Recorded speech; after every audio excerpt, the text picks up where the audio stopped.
Today, in Audiobooks for Me, we are going to listen to Dracula by Bram Stoker. This book is divided in 6 videos. This is Part 5. I hope you enjoy it. Chapter 21. Dr. Seward's Diary, the 3rd of October. Let me put down with exactness all that happened, as well as I can remember it since last I made an entry. Not a detail that I can recall must be forgotten. In all calmness, I must proceed. When I came to Renfield's room, I found him lying on the floor on his left side in a glittering pool of blood. When I went to move him, it became at once apparent that he had received some terrible injuries. There seemed none of that unity of purpose between the parts of the body which marks even lethargic sanity. As the face was exposed, I could see that it was horribly bruised, as though it had been beaten against the floor. Indeed, it was from the face wounds that the pool of blood originated. The attendant, who was kneeling beside the body, said to me as we turned him over, "I think, sir, his back is broken. See, both his right arm and leg, and the whole side of his face are paralyzed." How such a thing could have happened puzzled the attendant beyond measure. He seemed quite bewildered, and his brows were gathered in as he said, "I can't understand the two things. He could mark his face like that by beating his own head on the floor. I saw a young woman do it once at the Eversfield Asylum before anyone could lay hands on her. And I suppose he might have broke his neck by falling out of bed if he got in an awkward kink. But for the life of me, I can't imagine how the two things occurred. If his back was broke, he couldn't beat his head, and if his face was like that before the fall out of bed, there would be marks of it." I said to him, "Go to Dr. Van Helsing and ask him to kindly come here at once. I want him without an instant's delay." The man ran off, and within a few minutes the professor, in his dressing gown and slippers, appeared. When he saw Renfield on the ground, he looked keenly at him a moment and then turned to me. I think he recognized my thought in my eyes, for he said very quietly, manifestly for the ears of the attendant, "Ah, a sad accident. He'll need very careful watching and much attention. I shall stay with you myself, but I shall first dress myself. If you will remain, I shall in a few minutes join you." The patient was now breathing stertorously, and it was easy to see that he had suffered some terrible injury. Van Helsing returned with extraordinary celerity, bearing with him a surgical case. He had evidently been thinking and had his mind made up, for almost before he looked at the patient, he whispered to me, "Send the attendant away. We must be alone with him when he becomes conscious after the operation." So I said, "I think that will do now, Simmons. We have done all that we can at present. You had better go your round, and Dr. Van Helsing will operate. Let me know instantly if there be anything unusual anywhere." The man withdrew, and we went into a strict examination of the patient.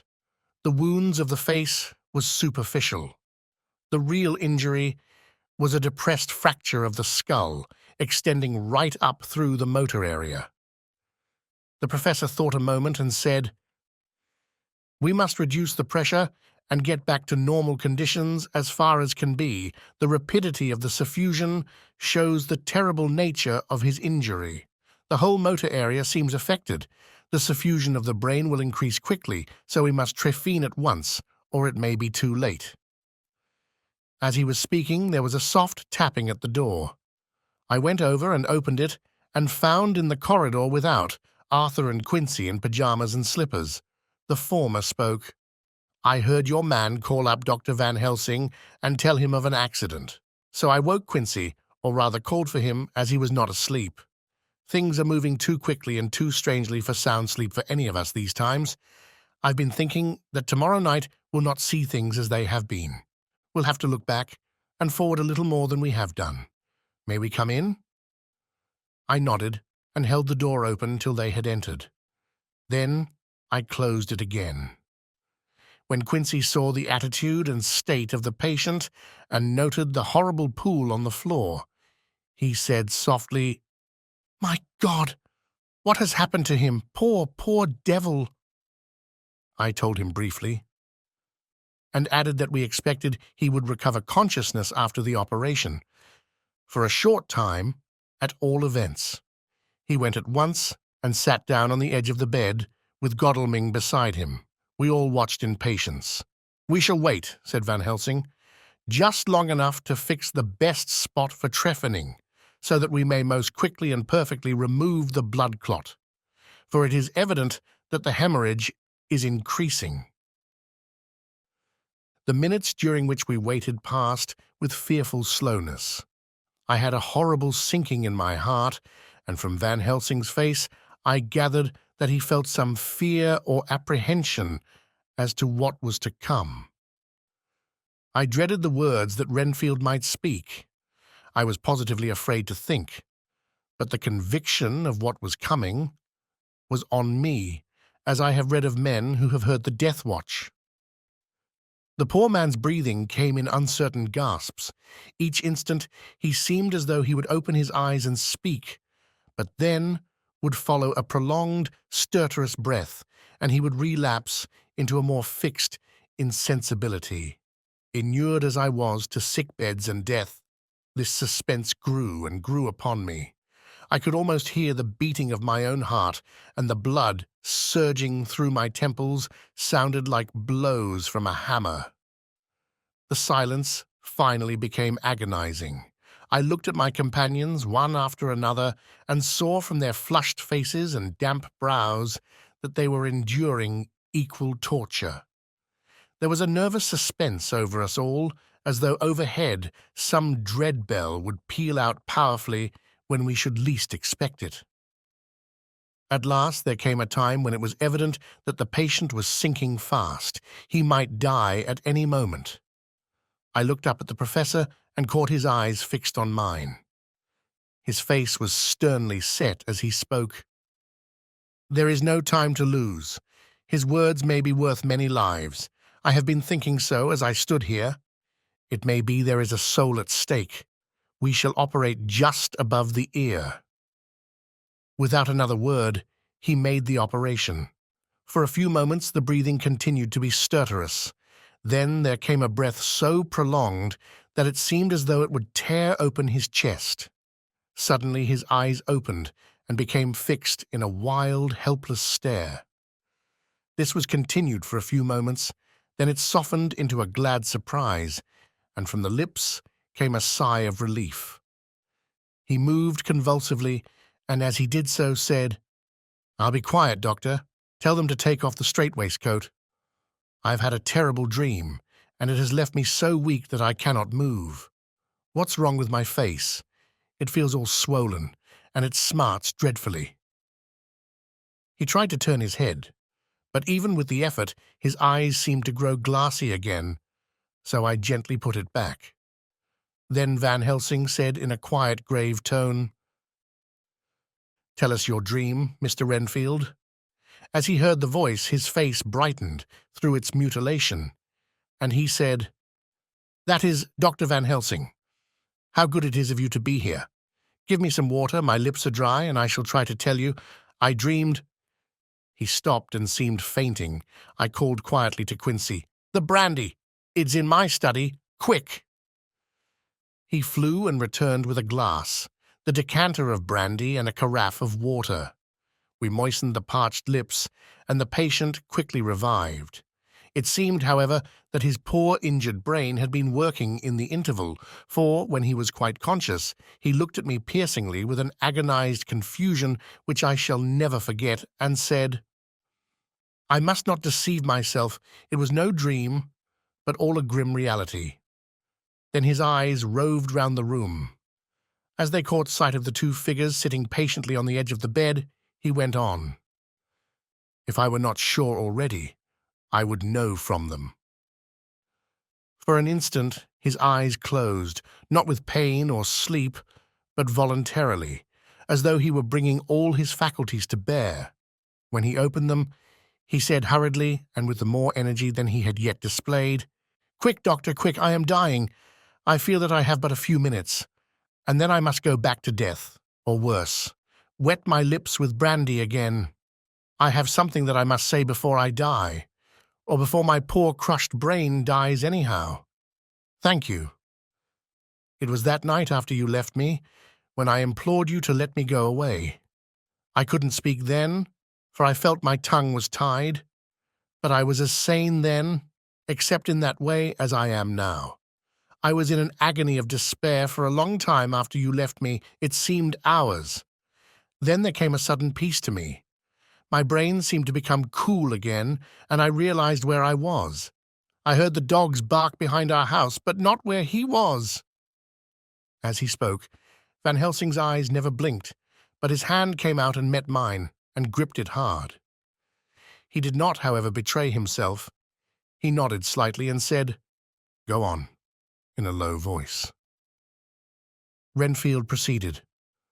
He came up to the window in the mist, as I had seen him often before, but he was solid then, not a ghost, and his eyes were fierce like a man's when angry.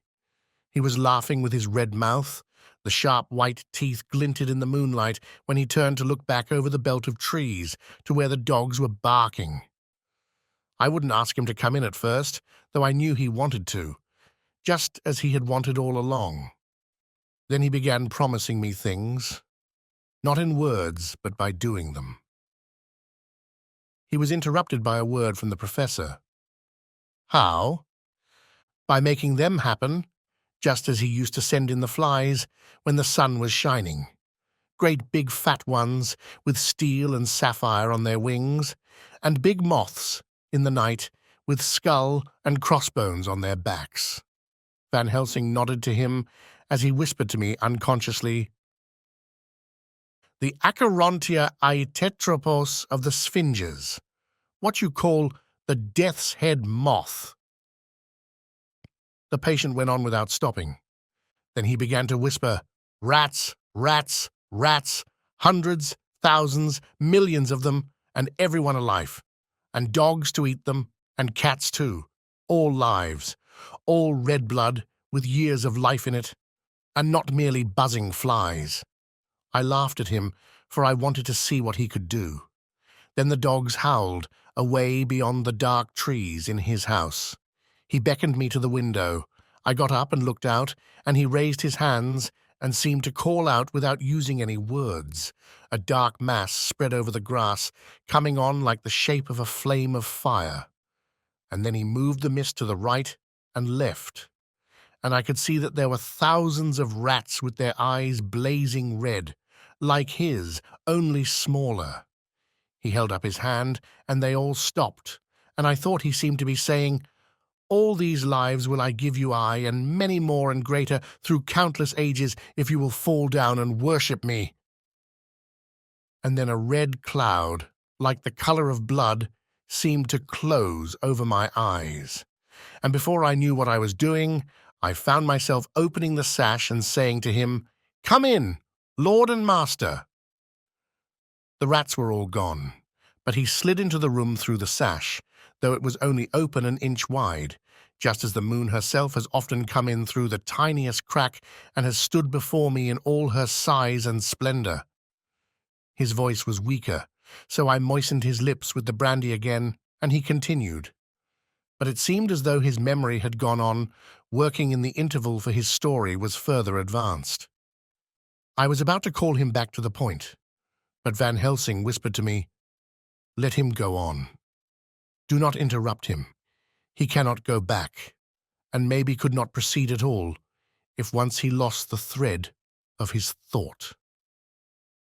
He proceeded, "All day I waited to hear from him, but he did not send me anything, not even a blowfly, and when the moon got up I was pretty angry with him. When he slid in through the window, though it was shut, and did not even knock, I got mad with him. He sneered at me, and his white face looked out of the mist, with his red eyes gleaming, and he went on as though he owned the whole place, and I was no one. He didn't even smell the same as he went by me. I couldn't hold him, I thought that somehow Mrs. Harker had come into the room. The two men sitting on the bed stood up and came over, standing behind him so that he couldn't see them, but where they could hear better. They were both silent, but the professor started and quivered. His face, however, grew grimmer and sterner still. Renfield went on without noticing. When Mrs. Harker came in to see me this afternoon, she wasn't the same. It was like tea after the teapot had been watered. Here we all moved, but no one said a word. He went on, "I didn't know that she was here till she spoke, and she didn't look the same. I don't care for the pale people. I like them with lots of blood in them, and hers had all seemed to have run out. I didn't think of it at the time, but when she went away I began to think, and it made me mad to know that he had been taking the life out of her. I could feel that the rest quivered as I did, but we remained otherwise still. So when he came tonight, I was ready for him.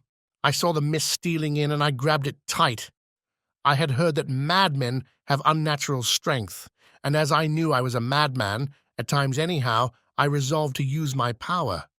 And he felt it too, for he had to come out of the mist to struggle with me.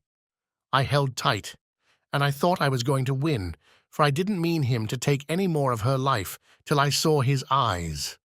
They burned into me, and my strength became like water. He slipped through it, and when I tried to cling to him, he raised me up and flung me down. There was a red cloud before me, and a noise like thunder, and the mist seemed to steal away under the door. His voice was becoming fainter, and his breath more stertorous. Van Helsing stood up instinctively. "We know the worst now," he said. "He is here, and we know his purpose. It may not be too late. Let us be armed, the same as we were the other night, but lose no time.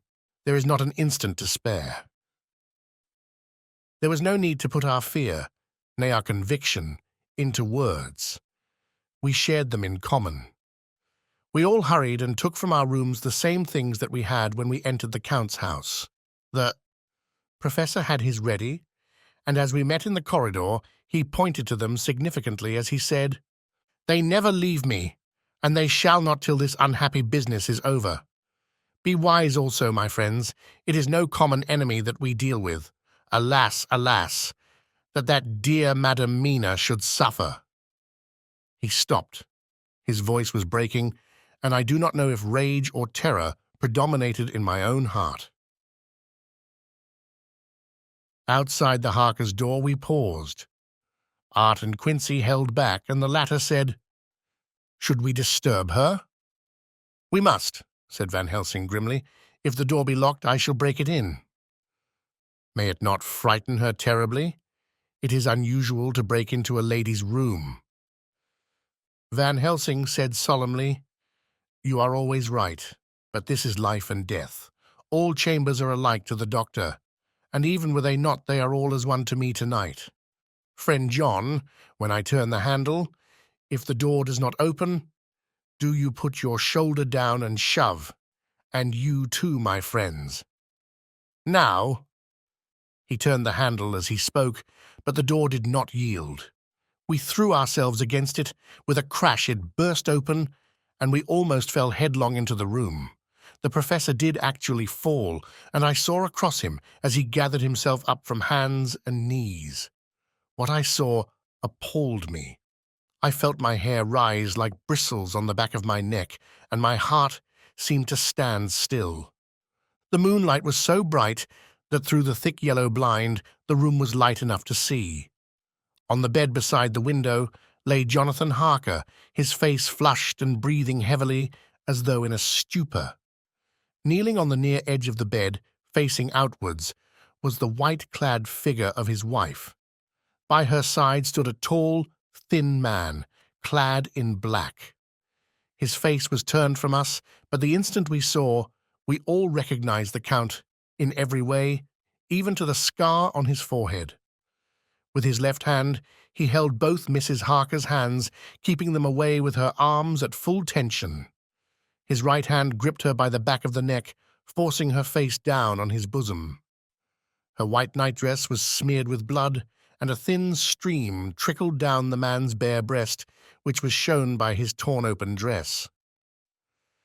The attitude of the two had a terrible resemblance to a child, forcing a kitten's nose into a saucer of milk to compel it to drink. As we burst into the room, the Count turned his face, and the hellish look that I had heard described seemed to leap into it.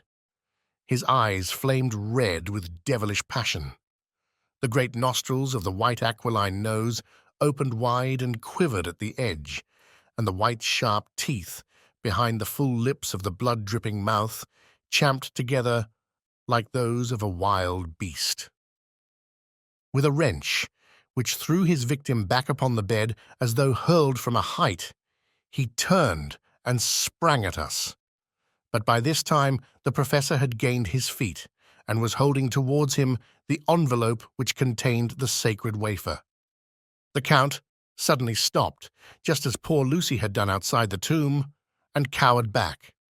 Further and further back he cowered as we, lifting our crucifixes, advanced. The moonlight suddenly failed as a great black cloud sailed across the sky, and when the gaslight sprang up under Quincy's match, we saw nothing but a faint vapor. This, as we looked, trailed under the door, which with the recoil from its bursting open had swung back to its old position. Van Helsing, Art, and I moved forward to Mrs. Harker, who by this time had drawn her breath, and with it had given a scream so wild, so ear-piercing, so despairing, that it seems to me now that it will ring in my ears till my dying day. For a few seconds she lay in her helpless attitude and disarray. Her face was ghastly, with a pallor which was accentuated by the blood which smeared her lips and cheeks and chin. From her throat trickled a thin stream of blood. Her eyes were mad with terror. Then she put before her face her poor crushed hands, which bore on their whiteness the red mark of the Count's terrible grip, and from behind them came a low, desolate wail, which made the terrible scream seem only the quick expression of an endless grief. Van Helsing stepped forward and drew the coverlet gently over her body, whilst Art, after looking at her face for an instant despairingly, ran out of the room. Van Helsing whispered to me, "Johnathan is in a stupor such as we know the vampire can produce. We can do nothing with poor Madam Mina for a few moments till she recovers herself. I must wake him." He dipped the end of a towel in cold water and with it began to flick him on the face, his wife all the while holding her face between her hands and sobbing in a way that was heart-breaking to hear. I raised the blind and looked out of the window. There was much moonshine, and as I looked, I could see Quincy Morris run across the lawn and hide himself in the shadow of a great yew tree. It puzzled me to think why he was doing this, but at the instant I heard Harker's quick exclamation as he woke to partial consciousness and turned to the bed. On his face, as there might well be, was a look of wild amazement. He seemed dazed for a few seconds, and then full consciousness seemed to burst upon him all at once, and he started up. His wife was aroused by the quick movement and turned to him with her arms stretched out, as though to embrace him. Instantly, however, she drew them in again, and putting her elbows together, held her hands before her face and shuddered till the bed beneath her shook. "In God's name, what does this mean?" Harker cried out. "Dr. Seward, Dr. Van Helsing, what is it? What has happened? What is wrong? Mina, dear, what is it? What does that blood mean? My God, has it come to this?" And raising himself to his knees, he beat his hands wildly together. "Good God, help us! Help her! Oh, help her!" With a quick movement he jumped from bed and began to pull on his clothes, all the man in him awake at the need for instant exertion. "What has happened? Tell me all about it," he cried without pausing. "Dr. Van Helsing, you love Mina, I know. Oh, do something to save her. It cannot have gone too far yet. Guard her while I look for him." His wife through her terror and horror and distress, saw some sure danger to him. Instantly forgetting her own grief, she seized hold of him and cried out, "No, no, Johnathan, you must not leave me. I have suffered enough tonight, God knows, without the dread of his harming you. You must stay with me. Stay with these friends who will watch over you." Her expression became frantic as she spoke, and he, yielding to her, she pulled him down, sitting on the bedside, and clung to him fiercely. Van Helsing and I tried to calm them both. The professor held up his little golden crucifix and said with wonderful calmness, "Do not fear, my dear. We are here, and whilst this is close to you, no foul thing can approach. You are safe for tonight, and we must be calm and take counsel together." She shuddered and was silent, holding down her head on her husband's breast. When she raised it, his white night robe was stained with blood where her lips had touched, and where the thin, open wound in her neck had sent forth drops. The instant she saw it, she drew back with a low wail and whispered amidst choking sobs, "Unclean, unclean! I must touch him or kiss him no more. Oh, that it should be that it is I who am now his worst enemy, and whom he may have most cause to fear." To this he spoke out resolutely. "Nonsense, Mina. It is a shame to me to hear such a word. I wouldn't hear it of you, and I shall not hear it from you. May God judge me by my deserts and punish me with more bitter suffering than even this hour, if by any act or will of mine anything ever come between us." He put out his arms and folded her to his breast, and for a while she lay there sobbing. He looked at us over her bowed head, with eyes that blinked damply above his quivering nostrils. His mouth was set as steel. After a while, her sobs became less frequent and more faint, and then he said to me, speaking with a studied calmness which I felt tried his nervous power to the utmost, "And now, Dr. Seward, tell me all about it. Too well I know the broad fact. Tell me all that has been." I told him exactly what had happened, and he listened with seeming impassiveness. But his nostrils twitched and his eyes blazed as I told how the ruthless hands of the Count had held his wife in that terrible and horrid position, with her mouth to the open wound in his breast. It interested me even at that moment to see that, whilst the face of white-set passion worked convulsively over the bowed head, the hands tenderly and lovingly stroked the ruffled hair. Just as I had finished, Quincy and Godalming knocked at the door. They entered in obedience to our summons. Van Helsing looked at me questioningly. I understood him to mean if we were to take advantage of their coming to divert, if possible, the thoughts of the unhappy husband and wife from each other and from themselves. So on nodding acquiescence to him, he asked them what they had seen or done, to which Lord Godalming answered, "I could not see him anywhere in the passage or in any of our rooms. I looked in the study, but though he had been there, he had gone. He had, however—" He stopped suddenly, looking at the poor, drooping figure on the bed. Van Helsing said gravely, "Go on, friend Arthur. We want here no more concealments. Our hope now is in knowing all. Tell freely." So Art went on. He had been there, and though it could only have been for a few seconds, he made rare hay of the place. All the manuscript had been burned, and the blue flames were flickering amongst the white ashes. The cylinders of your phonograph, too, were thrown on the fire, and the wax had helped the flames. Here I interrupted. "Thank God there is the other copy in the safe." His face lit for a moment, but fell again as he went on. "I ran downstairs then, but could see no sign of him. I looked into Renfield's room, but there was no trace there except—" Again he paused. "Go on," said Harker hoarsely. So he bowed his head and, moistening his lips with his tongue, added, "Except that the poor fellow is dead." Mrs. Harker raised her head, looking from one to the other of us. She said solemnly, "God's will be done. I could not but feel that Art was keeping back something. But, as I took it that it was with a purpose, I said nothing. Van Helsing turned to Morris and asked, "And you, friend Quincy, have you any to tell?" "A little," he answered. "It may be much eventually, but at present I can't say. I thought it well to know, if possible, where the Count would go when he left the house. I did not see him, but I saw a bat rise from Renfield's window and flap westward. I expected to see him in some shape go back to Carfax, but he evidently sought some other lair. He will not be back tonight, for the sky is reddening in the east and the dawn is close. We must work tomorrow."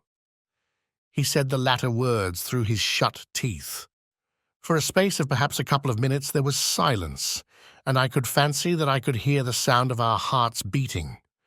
Then Van Helsing said, placing his hand very tenderly on Mrs. Harker's head, "And now, Madam Mina, poor dear, dear Madam Mina, tell us exactly what happened. God knows that I do not want that you be pained, but it is need that we know all. For now more than ever has all work to be done quick and sharp, and in deadly earnest. The day is close to us that must end all, if it may be so, and now is the chance that we may live and learn." The poor dear lady shivered, and I could see the tension of her nerves as she clasped her husband closer to her and bent her head lower and lower still on his breast.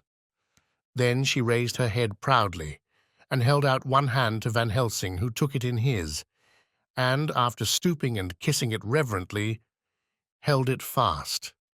The other hand was locked in that of her husband, who held his other arm thrown round her protectingly. After a pause, in which she was evidently ordering her thoughts, she began, "I took the sleeping draught which you had so kindly given me, but for a long time it did not act. I seemed to become more wakeful, and myriads of horrible fancies began to crowd in upon my mind, all of them connected with death and vampires, with blood and pain and trouble." Her husband involuntarily groaned as she turned to him and said lovingly, "Do not fret, dear. You must be brave and strong and help me through the horrible task. If you only knew what an effort it is to me to tell of this fearful thing at all, you would understand how much I need your help. Well, I saw I must try to help the medicine to its work with my will, if it was to do me any good, so I resolutely set myself to sleep. Sure enough, sleep must soon have come to me, for I remember no more. Johnathan, coming in, had not waked me, for he lay by my side when next I remember. There was in the room the same thin white mist that I had before noticed, but I forget now if you know of this. You will find it in my diary, which I shall show you later. I felt the same vague terror which had come to me before, and the same sense of some presence. I turned to wake Johnathan, but found that he slept so soundly that it seemed as if it was he who had taken the sleeping draught, and not I. I tried, but I could not wake him. This caused me a great fear, and I looked around terrified. Then indeed my heart sank within me. Beside the bed, as if he had stepped out of the mist, or rather as if the mist had turned into his figure, for it had entirely disappeared, stood a tall, thin man, all in black. I knew him at once from the description of the others. The waxen face, the high aquiline nose, on which the light fell in a thin white line, the parted red lips, with the sharp white teeth showing between, and the red eyes that I had seemed to see in the sunset on the windows of St. Mary's Church at Whitby. I knew, too, the red scar on his forehead where Johnathan had struck him. For an instant my heart stood still, and I would have screamed out, only that I was paralyzed. In the pause he spoke in a sort of keen, cutting whisper, pointing as he spoke to Johnathan, "Silence! If you make a sound, I shall take him and dash his brains out before your very eyes." I was appalled and was too bewildered to do or say anything. With a mocking smile, he placed one hand upon my shoulder and holding me tight, bared my throat with the other, saying as he did so, "First, a little refreshment to reward my exertions. You may as well be quiet. It is not the first time or the second that your veins have appeased my thirst." I was bewildered, and strangely enough, I did not want to hinder him. I suppose it is a part of the horrible curse that such is when his touch is on his victim. And oh my God, pity me! He placed his reeking lips upon my throat. Her husband groaned again. She clasped his hand harder and looked at him pityingly, as if he were the injured one, and went on. I felt my strength fading away, and I was in a half-swoon. How long this horrible thing lasted I know not, but it seemed that a long time must have passed before he took his foul, awful, sneering mouth away. I saw it drip with the fresh blood. The remembrance seemed for a while to overpower her, and she drooped and would have sunk down, but for her husband's sustaining arm. With a great effort she recovered herself and went on. Then he spoke to me mockingly, "And so you, like the others, would play your brains against mine? You would help these men to hunt me and frustrate me in my designs. You know now, and they know in part already, and will know in full before long, what it is to cross my path. They should have kept their energies for use closer to home. Whilst they played wits against me who commanded nations, and intrigued for them, and fought for them hundreds of years before they were born, I was countermining them. And you, their best beloved one, are now to me flesh of my flesh, blood of my blood, kin of my kin, my bountiful wine-press for a while, and shall be later on my companion and my helper. You shall be avenged in turn, for not one of them but shall minister to your needs. But as yet you are to be punished for what you have done. You have aided in thwarting me, now you shall come to my call. When my brain says, 'Come,' to you, you shall cross land or sea to do my bidding, and to that end, this." With that, he pulled open his shirt, and with his long, sharp nails, opened a vein in his breast. When the blood began to spurt out, he took my hands in one of his, holding them tight, and with the other seized my neck and pressed my mouth to the wound, so that I must either suffocate or swallow some of the— Oh, my God, what have I done? What have I done to deserve such a fate, I who have tried to walk in meekness and righteousness all my days? God pity me. Look down on a poor soul in worse than mortal peril, and in mercy pity those to whom she is dear." Then she began to rub her lips as though to cleanse them from pollution. As she was telling her terrible story, the eastern sky began to quicken, and everything became more and more clear. Harker was still and quiet, but over his face, as the awful narrative went on, came a grey look which deepened and deepened in the morning light, till when the first red streak of the coming dawn shot up, the flesh stood darkly out against the whitening hair. We have arranged that one of us is to stay within call of the unhappy pair till we can meet together and arrange about taking action. Of this I am sure. The sun rises today on no more miserable house in all the great round of its daily course.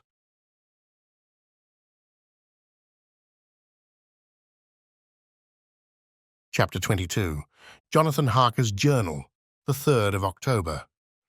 As I must do something or go mad, I write this diary. It is now 6 o'clock, and we are to meet in the study in half an hour and take something to eat, for Dr. Van Helsing and Dr. Seward are agreed that if we do not eat, we cannot work our best. Our best will be, God knows, required today. I must keep writing at every chance, for I dare not stop to think. All, big and little, must go down. Perhaps at the end the little things may teach us most.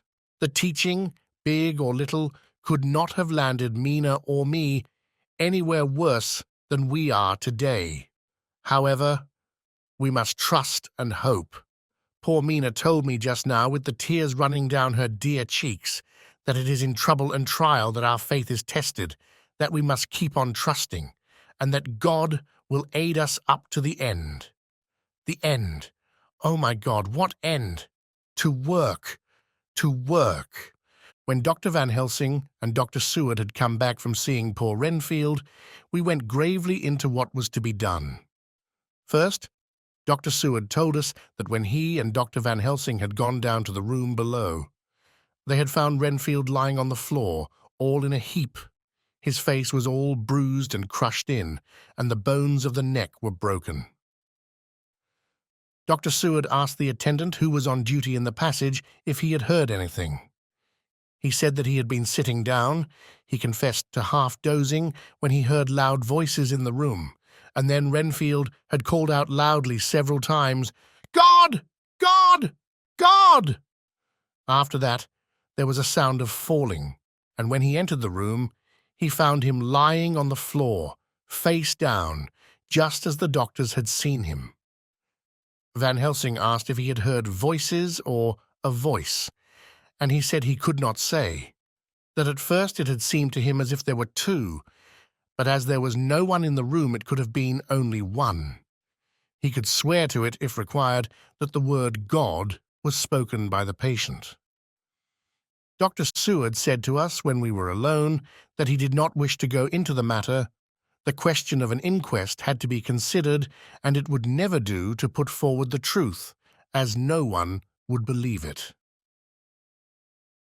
As it was, he thought that on the attendant's evidence he could give a certificate of death by misadventure in falling from bed. In case the coroner should demand it, there would be a formal inquest, necessarily to the same result. And when the question began to be discussed as to what should be our next step, the very first thing we decided was that Mina should be in full confidence, that nothing of any sort, no matter how painful, should be kept from her. She herself agreed as to its wisdom, and it was pitiful to see her so brave, and yet so sorrowful, and in such a depth of despair. "There must be no concealment," she said. "Alas, we have had too much already. And besides, there is nothing in all the world that can give me more pain than I have already endured, than I suffer now. Whatever may happen, it must be of new hope or of new courage to me." Van Helsing was looking at her fixedly as she spoke, and said, suddenly but quietly, "But, dear Madam Mina, are you not afraid? Not for yourself, but for others from yourself, after what has happened?" Her face grew set in its lines, but her eyes shone with the devotion of a martyr as she answered, "Ah, no, for my mind is made up." "To what?" he asked gently, whilst we were all very still. For each in our own way, we had a sort of vague idea of what she meant. Her answer came with direct simplicity, as though she was simply stating a fact. "Because if I find in myself, and I shall watch keenly for it, a sign of harm to any that I love, I shall die." "You would not kill yourself?" he asked hoarsely. "I would, if there were no friend who loved me, who would save me such a pain, and so desperate an effort." She looked at him meaningly as she spoke. He was sitting down, but now he rose and came close to her and put his hand on her head as he said solemnly, "My child, there is such an one if it were for your good. For myself I could hold it in my account with God to find such an euthanasia for you, even at this moment if it were best. Nay, were it safe. But my child—" For a moment he seemed choked, and a great sob rose in his throat. He gulped it down and went on, "There are here some who would stand between you and death. You must not die. You must not die by any hand, but least of all by your own, until the other, who has fouled your sweet life, is true dead.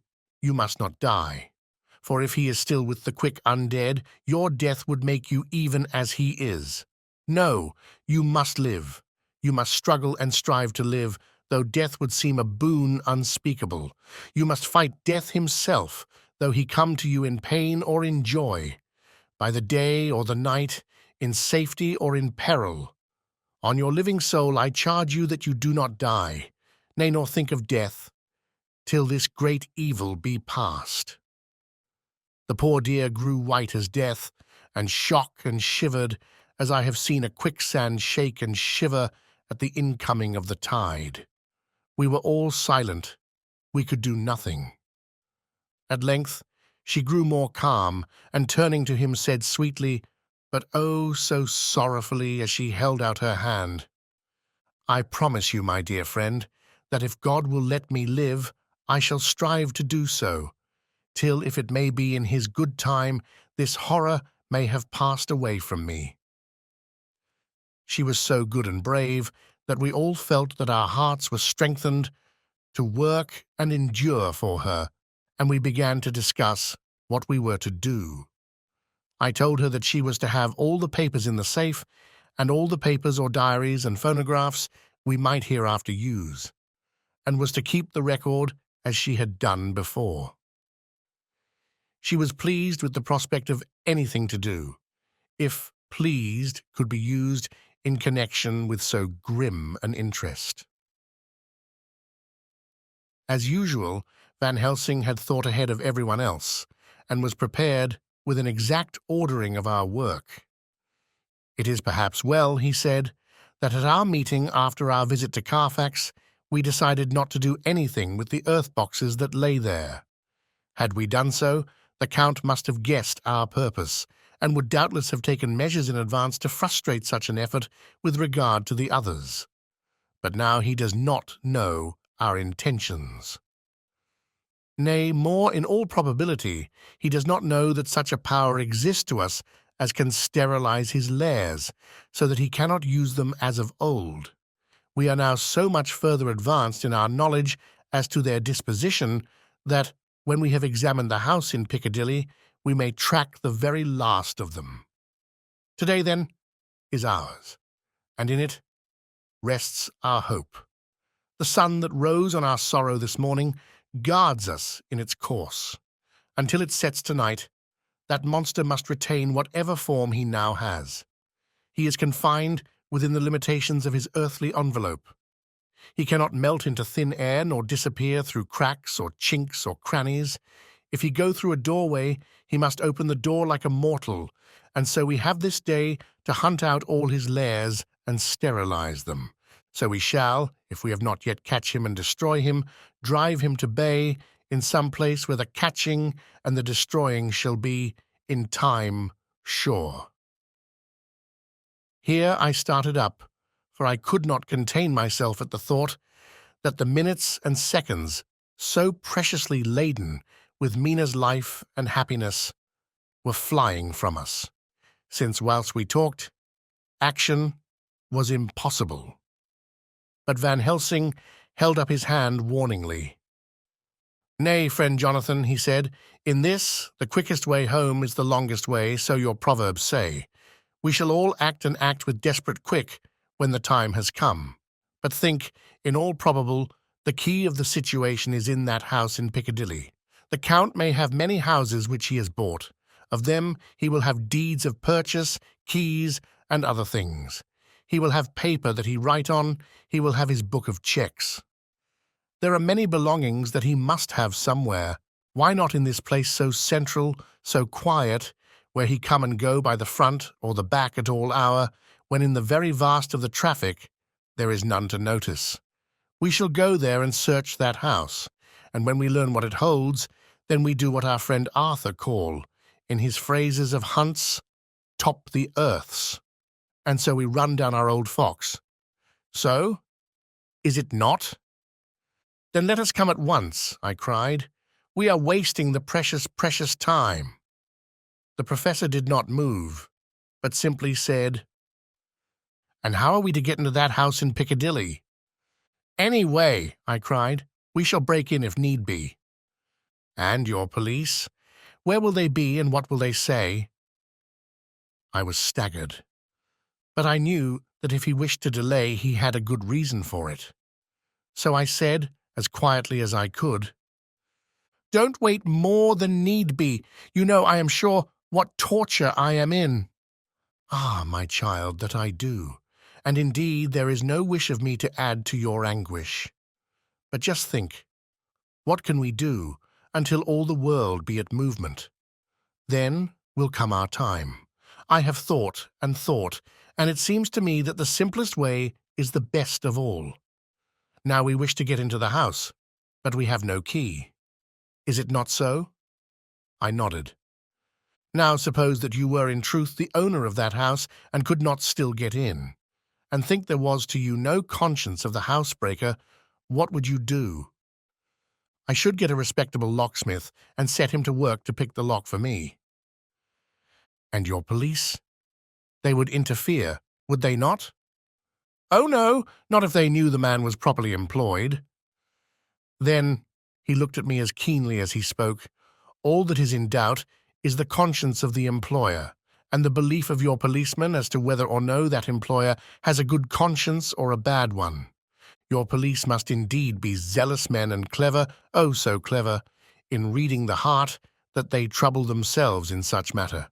No, no, my friend Johnathan, you go take the lock off 100 empty house in this your London, or of any city in the world. And if you do it as such things are rightly done, and at the time such things are rightly done, no one will interfere. I have read of a gentleman who owned a so fine house in London, and when he went for months of summer to Switzerland and lock up his house, some burglar came and broke window at back and got in. Then he went and made open the shutters in front and walk out and in through the door before the very eyes of the police. Then he have an auction in that house and advertise it and put up big notice, and when the day come, he sell off by a great auctioneer all the goods of that other man who owned them. Then he go to a builder and he sell him that house, making an agreement that he pull it down and take all away within a certain time, and your police and other authority help him all they can.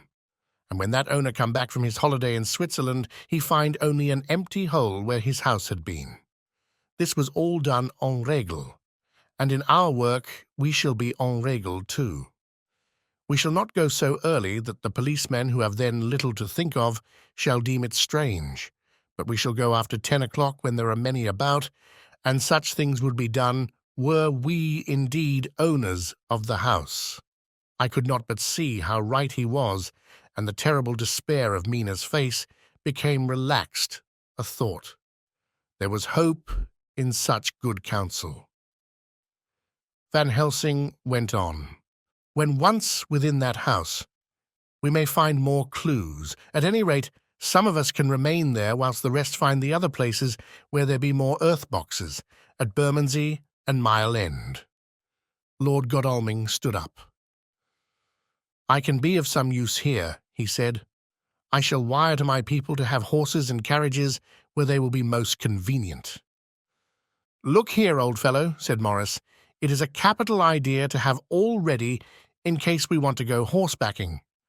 But don't you think that one of your snappy carriages with its heraldic adornments in a byway of Walworth or Mile End would attract too much attention for our purposes? It seems to me that we ought to take cabs when we go south or east, and even leave them somewhere near the neighbourhood we are going to." "Friend Quincy is right," said the professor. "His head is what you call in plane with the horizon. It is a difficult thing that we go to do, and we do not want no peoples to watch us, if so it may." Mina took a growing interest in everything, and I was rejoiced to see that the exigency of affairs was helping her to forget for a time the terrible experience of the night. She was very, very pale, almost ghastly, and so thin that her lips were drawn away, showing her teeth in somewhat of prominence. I did not mention this last, lest it should give her needless pain, but it made my blood run cold in my veins to think of what had occurred with poor Lucy when the Count had sucked her blood. As yet there was no sign of the teeth growing sharper, but the time as yet was short, and there was time for fear. When we came to the discussion of the sequence of our efforts and of the disposition of our forces, there were new sources of doubt. It was finally agreed that before starting for Piccadilly we should destroy the Count's lair close at hand. In case he should find it out too soon, We should thus be still ahead of him in our work of destruction, and his presence in his purely material shape and at his weakest might give us some new clue. As to the disposal of forces, it was suggested by the professor that, after our visit to Carfax, we should all enter the house in Piccadilly, that the two doctors and I should remain there, whilst Lord Godalming and Quincy found the lairs at Walworth and Mile End and destroyed them. It was possible, if not likely, the professor urged, that the Count might appear in Piccadilly during the day, and that if so, we might be able to cope with him then and there. At any rate, we might be able to follow him in force. To this plan I strenuously objected, and so far as my going was concerned, for I said that I intended to stay and protect Mina. I thought that my mind was made up on the subject, but Mina would not listen to my objection. She said that there might be some law matter in which I could be useful, that amongst the Count's papers might be some clue which I could understand out of my experience in Transylvania, and that, as it was, all the strength we could muster was required to cope with the Count's extraordinary power. I had to give in, for Mina's resolution was fixed. She said that it was the last hope for her that we should all work together. As for me, she said, I have no fear. Things have been as bad as they can be, and whatever may happen must have in it some element of hope or comfort. Go, my husband. God can, if he wishes it, guard me as well alone as with anyone present. So I started up, crying out, Then in God's name let us come at once, for we are losing time. The Count may come to Piccadilly earlier than we think. Not so, said Van Helsing, holding up his hand. But why? I asked. Do you forget, he said with actually a smile, that last night he banqueted heavily and will sleep late? Did I forget? Shall I ever? Can I ever? Can any of us ever forget that terrible scene? Mina struggled hard to keep her brave countenance, but the pain overmastered her, and she put her hands before her face and shuddered whilst she moaned. Van Helsing had not intended to recall her frightful experience. He had simply lost sight of her and her part in the affair in his intellectual effort. When it struck him what he said, he was horrified at his thoughtlessness and tried to comfort her. "Oh, Madam Mina," he said, "dear, dear Madam Mina, alas, that I, of all who so reverence you, should have said anything so forgetful. These stupid old lips of mine and this stupid old head do not deserve so. But you will forget it, will you not?" He bent low beside her as he spoke. She took his hand, and looking at him through her tears, said hoarsely, "No, I shall not forget, for it is well that I remember, and with it I have so much in memory of you that is sweet, that I take it all together. Now you must all be going soon. Breakfast is ready, and we must all eat, that we may be strong." Breakfast was a strange meal to us all. We tried to be cheerful and encourage each other, and Mina was the brightest and most cheerful of us. When it was over, Van Helsing stood up and said, "Now, my dear friends, we go forth to our terrible enterprise. Are we all armed, as we were on that night when first we visited our enemy's lair, armed against ghostly as well as carnal attack?" We all assured him. "Then it is well. Now, Madam Mina, you are in any case quite safe here until the sunset, and before then we shall return, if we shall return. But before we go, let me see you armed against personal attack. I have myself, since you came down, prepared your chamber by the placing of things of which we know, so that he may not enter. Now let me guard yourself. On your forehead I touch this piece of sacred wafer in the name of the Father, the Son, and—" There was a fearful scream which almost froze our hearts to hear. As he had placed the wafer on Mina's forehead, it had seared it, had burned into the flesh as though it had been a piece of white-hot metal. My poor darling's brain had told her the significance of the fact as quickly as her nerves received the pain of it, and the two so overwhelmed her that her overwrought nature had its voice in that dreadful scream. But the words to her thought came quickly. The echo of the scream had not ceased to ring on the air when there came the reaction, and she sank on her knees on the floor in an agony of abasement. Pulling her beautiful hair over her face, as the leper of old his mantle, she wailed out, "Unclean! Unclean! Even the Almighty shuns my polluted flesh. I must bear this mark of shame upon my forehead until the judgment day." They all paused.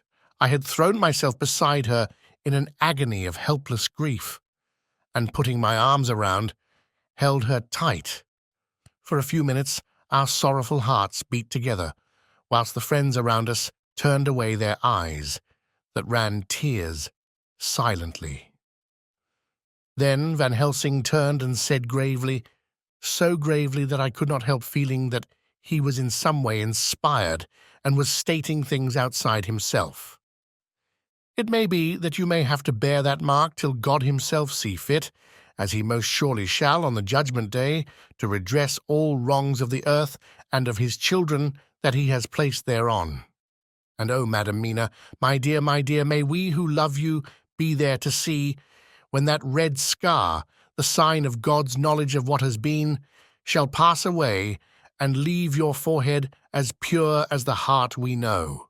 For so surely as we live, that scar shall pass away when God sees right to lift the burden that is hard upon us. Till then we bear our cross as his Son did in obedience to his will.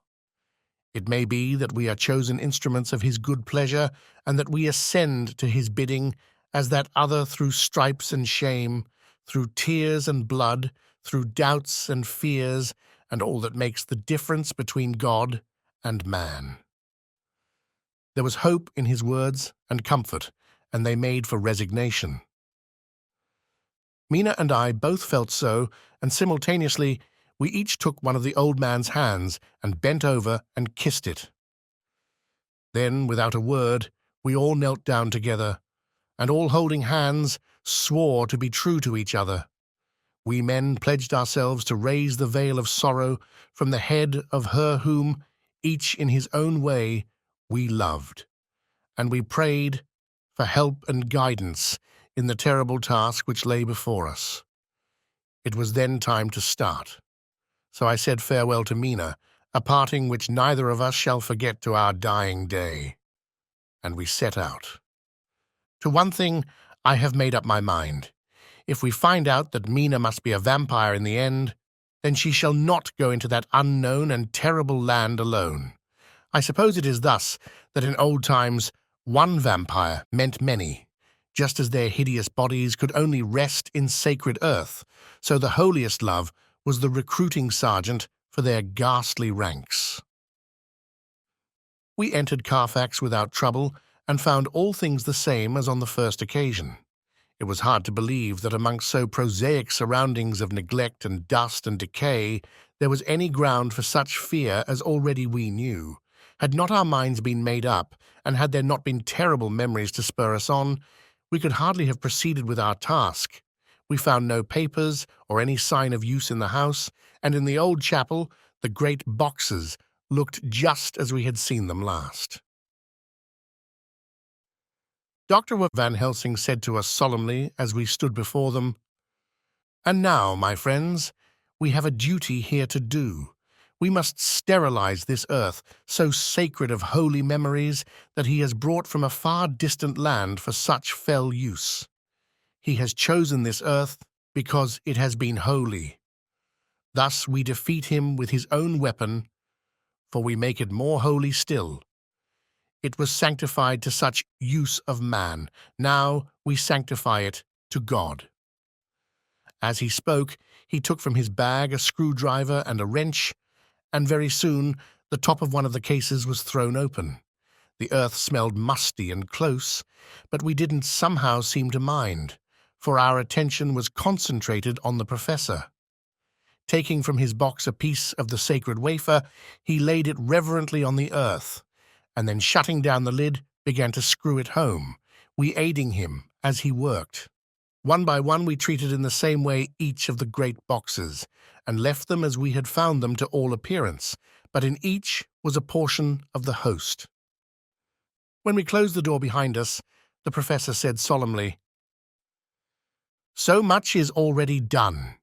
If it may be that with all the others we can be so successful, then the sunset of this evening may shine on Madam Mina's forehead, all white as ivory and with no stain."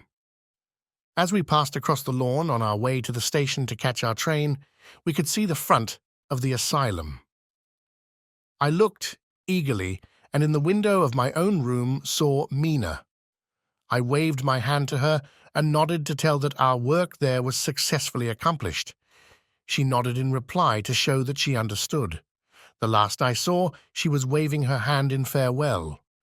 It was with a heavy heart that we sought the station and just caught the train, which was steaming in as we reached the platform. I have written this in the train. Piccadilly, 12:30 o'clock. Just before we reached Fenchurch Street, Lord Godalming said to me, "Quincy and I will find a locksmith. You had better not come with us in case there should be any difficulty, for under the circumstances it wouldn't seem so bad for us to break into an empty house. But you are a solicitor, and the Incorporated Law Society might tell you that you should have known better." I demurred as to my not sharing any danger even of odium, but he went on, "Besides, it will attract less attention if there are not too many of us.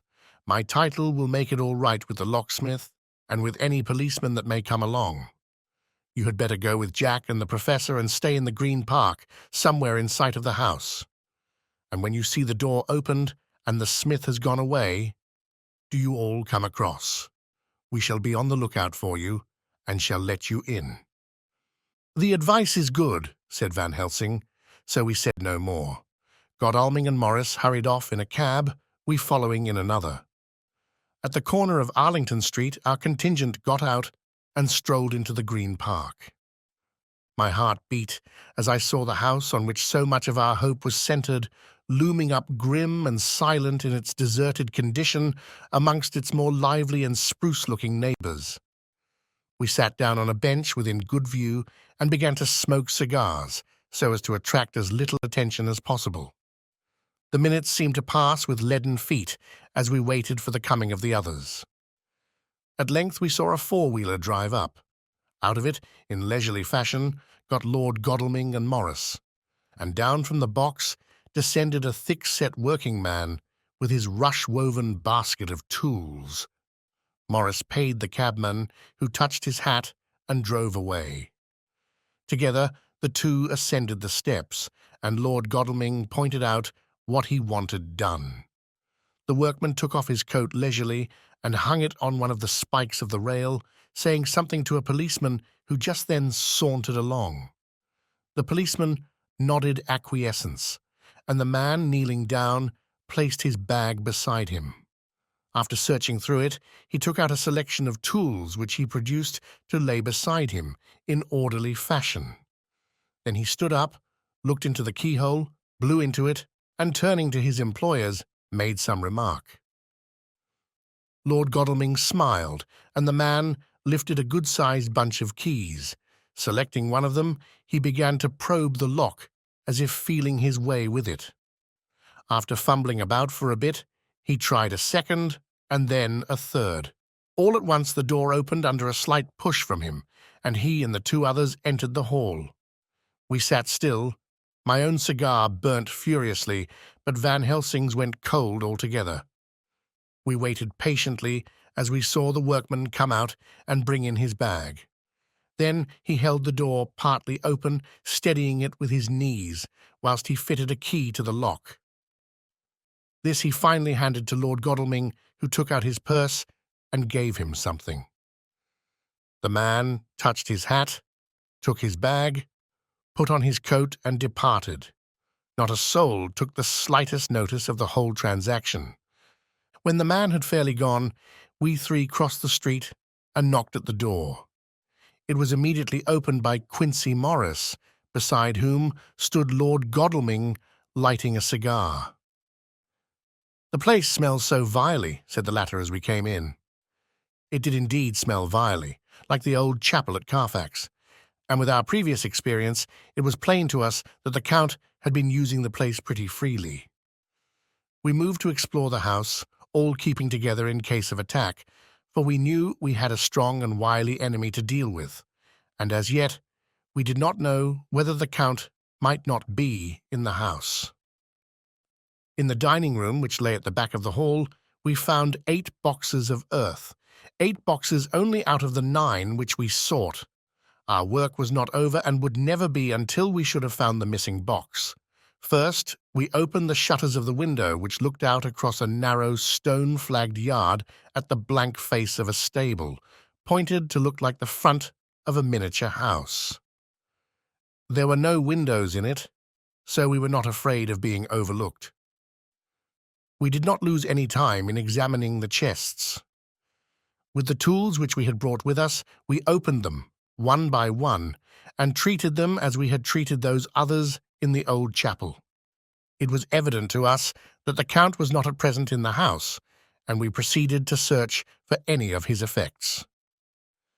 After a cursory glance at the rest of the rooms, from basement to attic, we came to the conclusion that the dining room contained any effects which might belong to the Count, and so we proceeded to minutely examine them.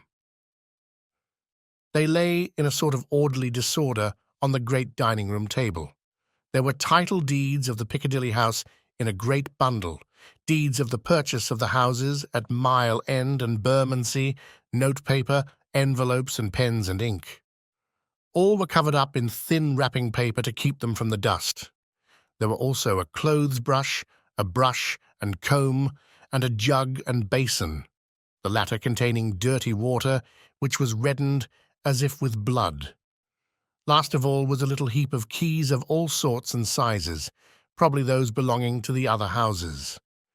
When we had examined this last find, Lord Godalming and Quincy Morris, taking accurate notes of the various addresses of the houses in the east and the south, took with them the keys in a great bunch and set out to destroy the boxes in these places. The rest of us are, with what patience we can, waiting their return, or the coming of the Count. Chapter 23. Dr. Seward's Diary, the 3rd of October. The time seemed terribly long whilst we were waiting for the coming of Godalming and Quincy Morris. The professor tried to keep our minds active by using them all the time.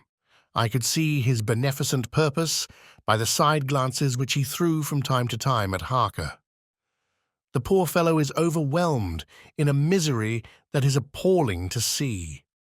Last night he was a frank, happy-looking man, with strong, youthful face, full of energy, and with dark brown hair. Today he is a drawn, haggard old man, whose white hair matches well with the hollow, burning eyes and grief-written lines of his face.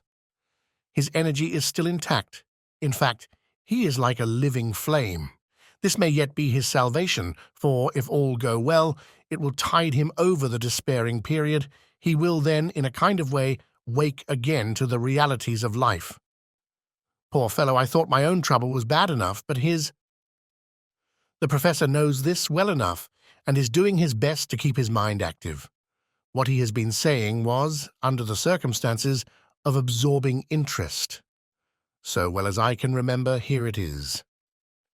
I have studied over and over again since they came into my hands all the papers relating to this monster, and the more I have studied, the greater seems the necessity to utterly stamp him out. All through there are signs of his advance, not only of his power, but of his knowledge of it. As I learned from the researches of my friend Arminus of Budapest, he was in life a most wonderful man. Soldier, statesman, and alchemist, which latter was the highest development of the science knowledge of his time. He had a mighty brain, a learning beyond compare, and a heart that knew no fear and no remorse. He dared even to attend the Solomance, and there was no branch of knowledge of his time that he did not essay. Well, in him the brain powers survived the physical death, though it would seem that memory was not all complete. In some faculties of mind he has been and is only a child, but he is growing, and some things that were childish at the first are now of man's stature.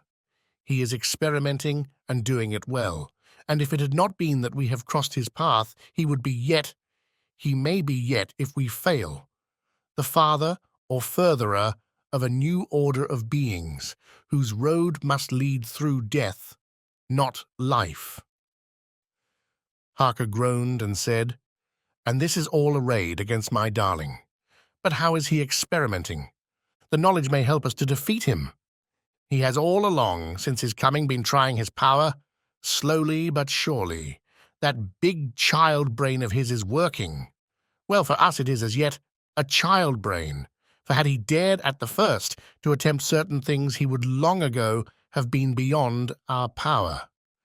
However, he means to succeed, and a man who has centuries before him can afford to wait and to go slow. Festina lente may well be his motto." "I fail to understand," said Harker wearily. "Oh, do be more plain to me. Perhaps grief and trouble are dulling my brain." The professor laid his hand tenderly on his shoulder as he spoke. "Ah, my child, I will be plain. Do you not see how, of late, this monster has been creeping into knowledge experimentally, how he has been making use of the zoophagous patient to effect his entry into friend John's home? For your vampire, though in all afterwards he can come when and how he will, must at the first make entry only when asked thereto by an inmate. But these are not his most important experiments. Do we not see how at the first all these so great boxes were moved by others? He knew not then, but that must be so. But all the time that so great child-brain of his was growing, and he began to consider whether he might not himself move the box. So he began to help, and then, when he found that this be all right, he tried to move them all alone. And so he progress, and he scatter these graves of him, and none but he know where they are hidden. He may have intend to bury them deep in the ground, so that he only use them in the night, or at such time as he can change his form, they do him equal well, and none may know these are his hiding place. But my child, do not despair. This knowledge come to him just too late. Already all of his lairs but one be sterilized as for him, and before the sunset this shall be so. Then he have no place where he can move and hide. I delayed this morning that so we might be sure. Is there not more at stake for us than for him? Then why we not be even more careful than him? By my clock it is 1 hour, and already, if all be well, friend Arthur and Quincy are on their way to us. Today is our day, and we must go sure if slow and lose no chance. See, there are 5 of us when those absent ones return." Whilst he was speaking, we were startled by a knock at the hall door, the double postman's knock of the telegraph boy. We all moved out to the hall with one impulse, and Van Helsing, holding up his hand to us to keep silence, stepped to the door and opened it. The boy handed in a dispatch. The professor closed the door again, and after looking at the direction, opened it and read aloud. "Look out for D. He has just now, 12:45, come from Carfax hurriedly and hastened towards the south. He seems to be going the round, and may want to see you. Mina." There was a pause broken by Johnathan Harker's voice. "Now God be thanked, we shall soon meet." Van Helsing turned to him quickly and said, "God will act in his own way and time. Do not fear and do not rejoice as yet, for what we wish for at the moment may be our undoings." "I care for nothing now," he answered hotly, "except to wipe out this brute from the face of creation. I would sell my soul to do it." "Oh, hush, hush, my child," said Van Helsing. "God does not purchase souls in this wise, and the devil, though he may purchase, does not keep faith. But God is merciful and just, and knows your pain and your devotion to that dear Madam Mina. Think you how her pain would be doubled Did she but hear your wild words? Do not fear any of us. We are all devoted to this cause, and today shall see the end. The time is coming for action. Today this vampire is limit to the powers of man. Until sunset, he may not change. It will take him time to arrive here. See, it is 20 minutes past 1, and there are yet some times before he can hither come, be he never so quick. What we must hope for is that my Lord Arthur and Quincy arrive first. About half an hour after we had received Mrs. Harker's telegram, there came a quiet, resolute knock at the hall door. It was just an ordinary knock, such as is given hourly by thousands of gentlemen, but it made the professor's heart and mine beat loudly. We looked at each other, and together moved out into the hall. We each held ready to use our various armaments, the spiritual in the left hand, the mortal in the right. Van Helsing pulled back the latch, and holding the door half open, stood back, having both hands ready for action. The gladness of our hearts must have shone upon our faces, when on the step, close to the door, we saw Lord Godalming and Quincy Morris. They came quickly in and closed the door behind them, the former saying, as they moved along the hall, "It is all right. We found both places, 6 boxes in each, and we destroyed them all." "Destroyed?" asked the professor. "For him!" We were silent for a minute, and then Quincy said, "There's nothing to do but to wait here. If, however, he doesn't turn up by 5 o'clock, we must start off, for it won't do to leave Mrs. Harker alone after sunset." "He will be here before long now," said Van Helsing, who had been consulting his pocketbook. "Nota bene, in Madam's telegram, he went south from Carfax. That means he went to cross the river, and he could only do so at slack of tide, which should be something before 1 o'clock. That he went south has a meaning for us. He is, as yet, only suspicious, and he went from Carfax first to the place where he would suspect interference least. You must have been at Bermondsey only a short time before him. That he is not here already shows that he went to Mile End next. This took him some time, for he would then have to be carried over the river in some way. Believe me, my friends, we shall not have long to wait now. We should have ready some plan of attack, so that we may throw away no chance. Hush! There is no time now. Have all your arms. Be ready." He held up a warning hand as he spoke, for we all could hear a key softly inserted in the lock of the hall door. I could not but admire, even at such a moment, the way in which a dominant spirit asserted itself. In all our hunting parties and adventures in different parts of the world, Quincy Morris had always been the one to arrange the plan of action, and Arthur and I had been accustomed to obey him implicitly. Now the old habit seemed to be renewed instinctively. With a swift glance around the room, he at once laid out our plan of attack and, without speaking a word, with a gesture, placed us each in position. Van Helsing, Harker, and I were just behind the door, so that when it was opened, the professor could guard it, whilst we two stepped between the incomer and the door. Godalming behind and Quincy in front stood just out of sight, ready to move in front of the window. We waited in a suspense that made the seconds pass with nightmare slowness. The slow, careful steps came along the hall. The Count was evidently prepared for some surprise. At least he feared it. Suddenly, with a single bound, he leaped into the room, winning a way past us before any of us could raise a hand to stay him. There was something so panther-like in the movement, something so unhuman, that it seemed to sober us all from the shock of his coming. The first to act was Harker, who, with a quick movement, threw himself before the door leading into the room in the front of the house. As the Count saw us, a horrible sort of snarl passed over his face, showing the eye-teeth long and pointed, but the evil smile as quickly passed into a cold stare of lion-like disdain. His expression again changed as, with a single impulse, we all advanced upon him. It was a pity that we had not some better organized plan of attack, for even at the moment I wondered what we were to do. I did not myself know whether our lethal weapons would avail us anything. Harker evidently meant to try the matter, for he had ready his great kukri knife and made a fierce and sudden cut at him. The blow was a powerful one. Only the diabolical quickness of the Count's leap back saved him.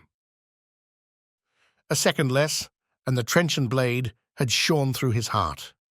As it was, the point just cut the cloth of his coat, making a wide gap whence a bundle of banknotes and a stream of gold fell out. The expression of the Count's face was so hellish that for a moment I feared for Harker, though I saw him throw the terrible knife aloft again for another stroke. Instinctively, I moved forward with a protective impulse, holding the crucifix and wafer in my left hand. I felt a mighty power fly along my arm, and it was without surprise that I saw the monster cower back before a similar movement made spontaneously by each one of us. It would be impossible to describe the expression of hate and baffled malignity, of anger and hellish rage which came over the Count's face. His waxen hue became greenish-yellow by the contrast of his burning eyes, and the red scar on the forehead showed on the pallid skin like a palpitating wound. The next instant, with a sinuous dive, he swept under Harker's arm, ere his blow could fall, and grasping a handful of the money from the floor, dashed across the room, threw himself at the window. Amid the crash and glitter of the falling glass, he tumbled into the flagged area below. Through the sound of the shivering glass, I could hear the ting of the gold as some of the sovereigns fell on the flagging. We ran over and saw him spring unhurt from the ground. He, rushing up the steps, crossed the flagged yard and pushed open the stable door. There he turned and spoke to us. "You think to baffle me, you, with your pale faces all in a row, like sheep in a butcher's. You shall be sorry yet, each one of you. You think you have left me without a place to rest, but I have more. My revenge is just begun. I spread it over centuries, and time is on my side. Your girls that you all love are mine already, and through them you and others shall yet be mine, my creatures, to do my bidding and to be my jackals when I want to feed." Bah! With a contemptuous sneer, he passed quickly through the door, and we heard the rusty bolt creak as he fastened it behind him. A door beyond opened and shut. The first of us to speak was the professor, as, realizing the difficulty of following him through the stable, we moved toward the hall. "We have learnt something much. Notwithstanding his brave words, he fears us, he fear time, he fear want. For if not, why he hurry so? His very tone betray him, or my ears deceive. Why take that money? You follow quick. You are hunters of wild beast, and understand it so. For me, I make sure that nothing here may be of use to him, if so that he return." As he spoke, he put the money remaining into his pocket, took the title deeds in the bundle as Harker had left them, and swept the remaining things into the open fireplace, where he set fire to them with a match. Godalming and Morris had rushed out into the yard, and Harker had lowered himself from the window to follow the Count. He had, however, bolted the stable door, and by the time they had forced it open, there was no sign of him. Van Helsing and I tried to make inquiry at the back of the house, but the mews was deserted, and no one had seen him depart.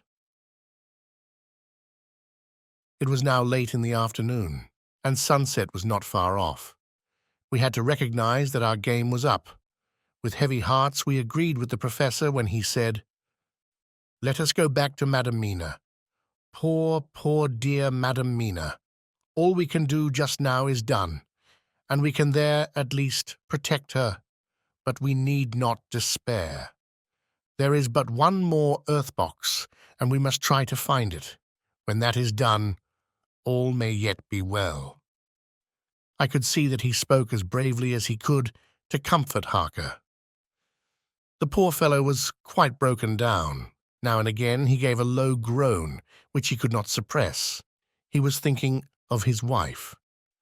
With sad hearts we came back to my house, where we found Mrs. Harker waiting us, with an appearance of cheerfulness which did honour to her bravery and unselfishness. When she saw our faces, her own became as pale as death.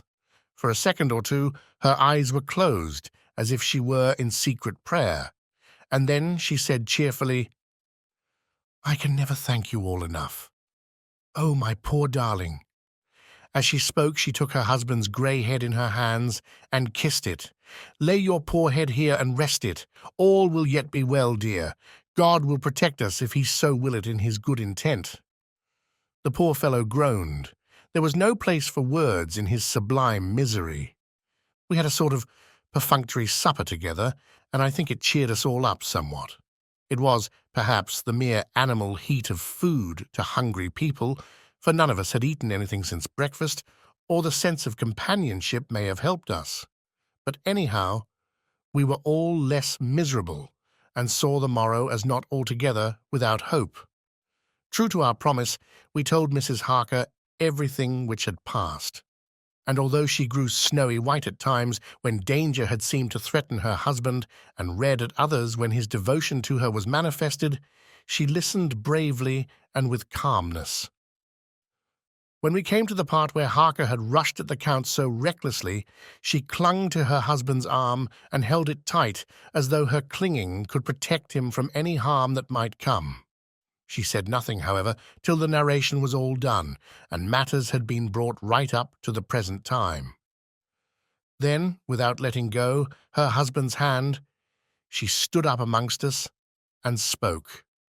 Oh, that I could give any idea of the scene, of that sweet, sweet, good woman, in all the radiant beauty of her youth and animation, with the red scar on her forehead, of which she was conscious, and which we saw with grinding of our teeth, remembering whence and how it came.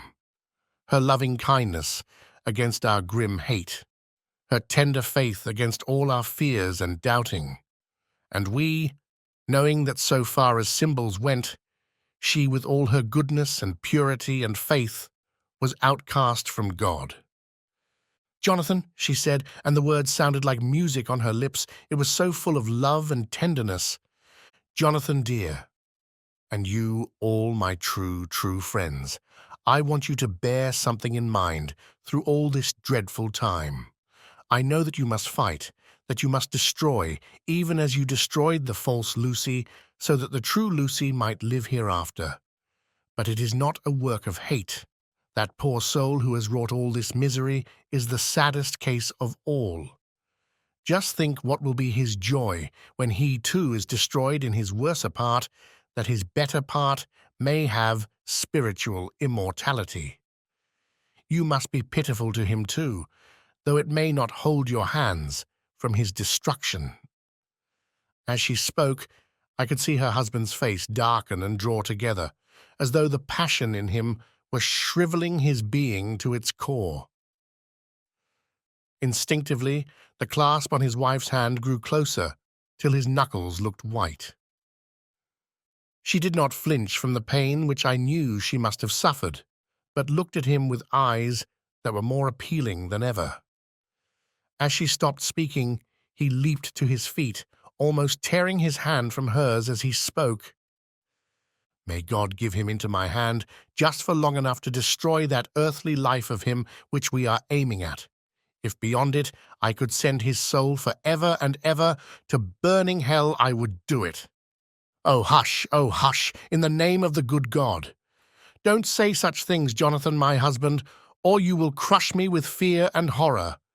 Just think, my dear, I have been thinking all this long day of it, that perhaps some day I too may need such pity, and that some other like you, and with equal cause for anger, may deny it to me. Oh, my husband, indeed I would have spared you such a thought had there been another way. But I pray that God may not have treasured your wild words, except as the heart-broken wail of a very loving and sorely stricken man." O God, let these poor white hairs go in evidence of what he has suffered, who all his life has done no wrong, and on whom so many sorrows have come. We men were all in tears now. There was no resisting them, and we wept openly. She wept too to see that her sweeter counsels had prevailed. Her husband flung himself on his knees beside her, and putting his arms round her, hid his face in the folds of her dress. Van Helsing beckoned to us, and we stole out of the room, leaving the two loving hearts alone with their God. Before they retired, the professor fixed up the room against any coming of the vampire and assured Mrs. Harker that she might rest in peace. She tried to school herself to the belief and, manifestly for her husband's sake, tried to seem content. It was a brave struggle, and was, I think and believe, not without its reward. Van Helsing had placed at hand a bell which either of them was to sound in case of any emergency.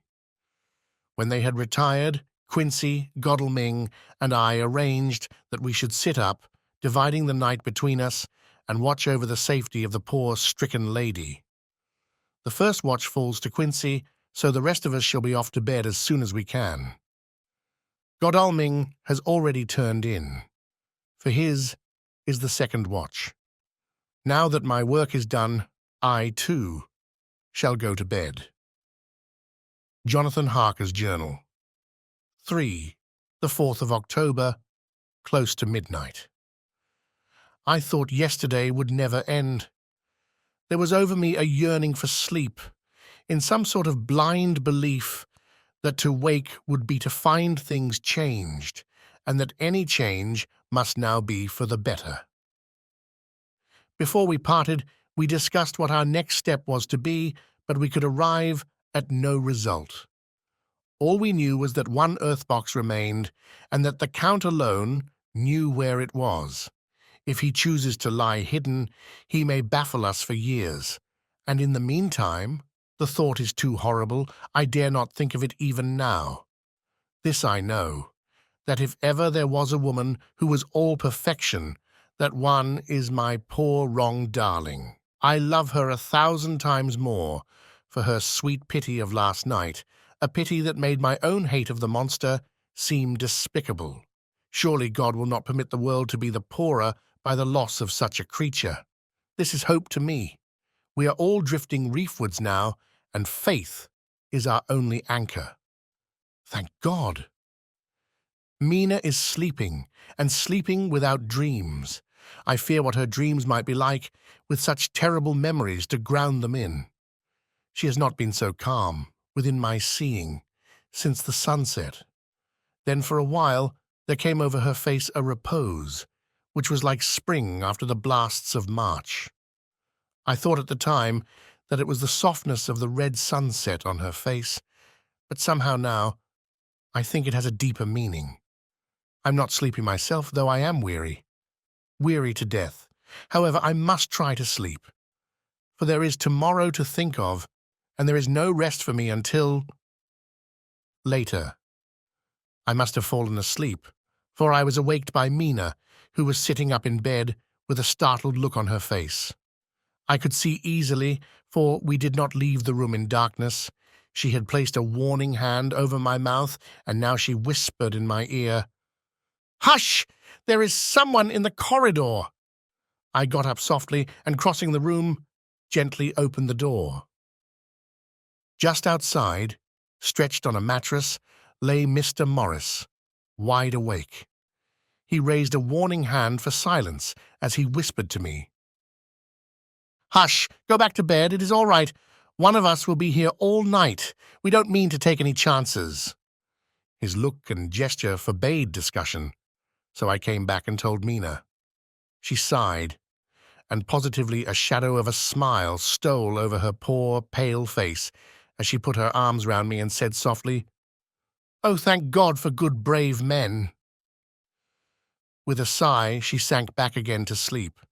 I write this now as I am not sleepy, though I must try again. The 4th of October, morning. Once again, during the night, I was wakened by Mina. This time we had all had a good sleep, for the grey of the coming dawn was making the windows into sharp oblongs, and the gas flame was like a speck rather than a disk of light. She said to me hurriedly, "Go, call the professor. I want to see him at once." "Why?" I asked. "I have an idea. I suppose it must have come in the night, and matured without my knowing it. He must hypnotize me before the dawn, and then I shall be able to speak. Go quick, dearest. The time is getting close." I went to the door. Dr. Seward was resting on the mattress, and seeing me, he sprang to his feet. "Is anything wrong?" he asked in alarm. "No," I replied, "but Mina wants to see Dr. Van Helsing at once." "I will go," he said, and hurried into the professor's room. In 2 or 3 minutes later, Van Helsing was in the room in his dressing gown, and Mr. Morris and Lord Godalming were with Dr. Seward at the door asking questions. When the professor saw Mina smile, a positive smile ousted the anxiety of his face. He rubbed his hands as he said, "Oh, my dear Madam Mina, this is indeed a change. See, friend Johnathan, we have got our dear Madam Mina, as of old, back to us today." Then, turning to her, he said cheerfully, "And what am I do for you? For at this hour you do not want me for nothings." "I want you to hypnotize me," she said. "Do it before the dawn, for I feel that then I can speak, and speak freely. Be quick, for the time is short." Without a word, he motioned her to sit up in bed. Looking fixedly at her, he commenced to make passes in front of her, from over the top of her head downward, with each hand in turn. Mina gazed at him fixedly for a few minutes, during which my own heart beat like a trip-hammer, for I felt that some crisis was at hand. Gradually, her eyes closed, and she sat stock-still. Only by the gentle heaving of her bosom could one know that she was alive. The professor made a few more passes and then stopped, and I could see that his forehead was covered with great beads of perspiration. Mina opened her eyes, but she did not seem the same woman.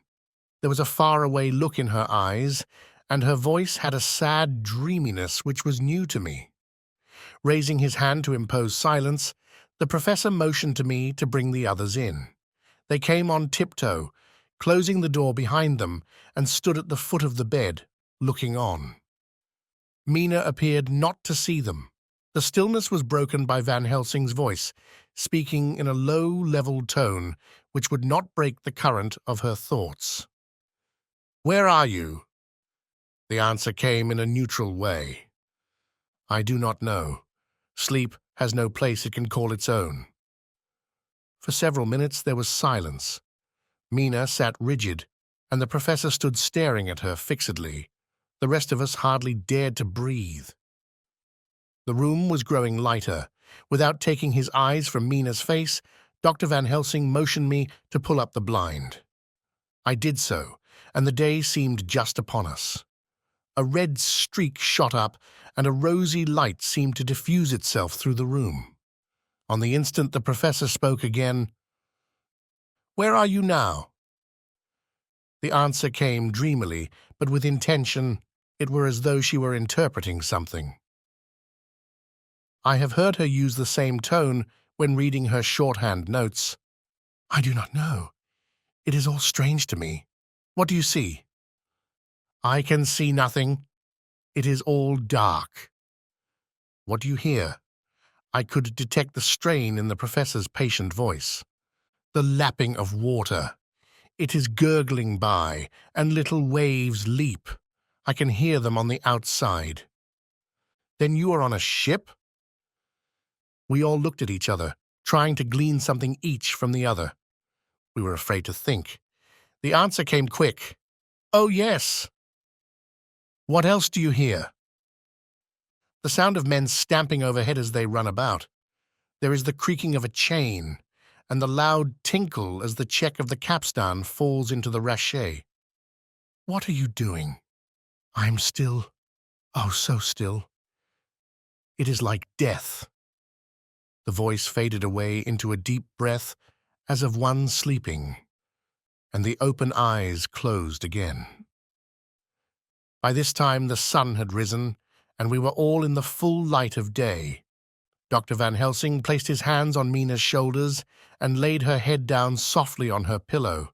She lay like a sleeping child for a few moments, and then, with a long sigh, awoke and stared in wonder to see us all around her.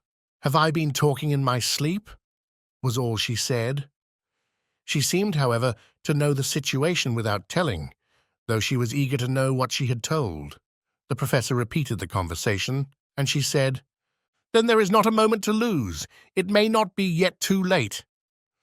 Mr. Morris and Lord Godalming started for the door, but the professor's calm voice called them back. "Stay, my friends. That ship, wherever it was weighing anchor while she spoke. There are many ships weighing anchor at the moment in your so great port of London. Which of them is it that you seek?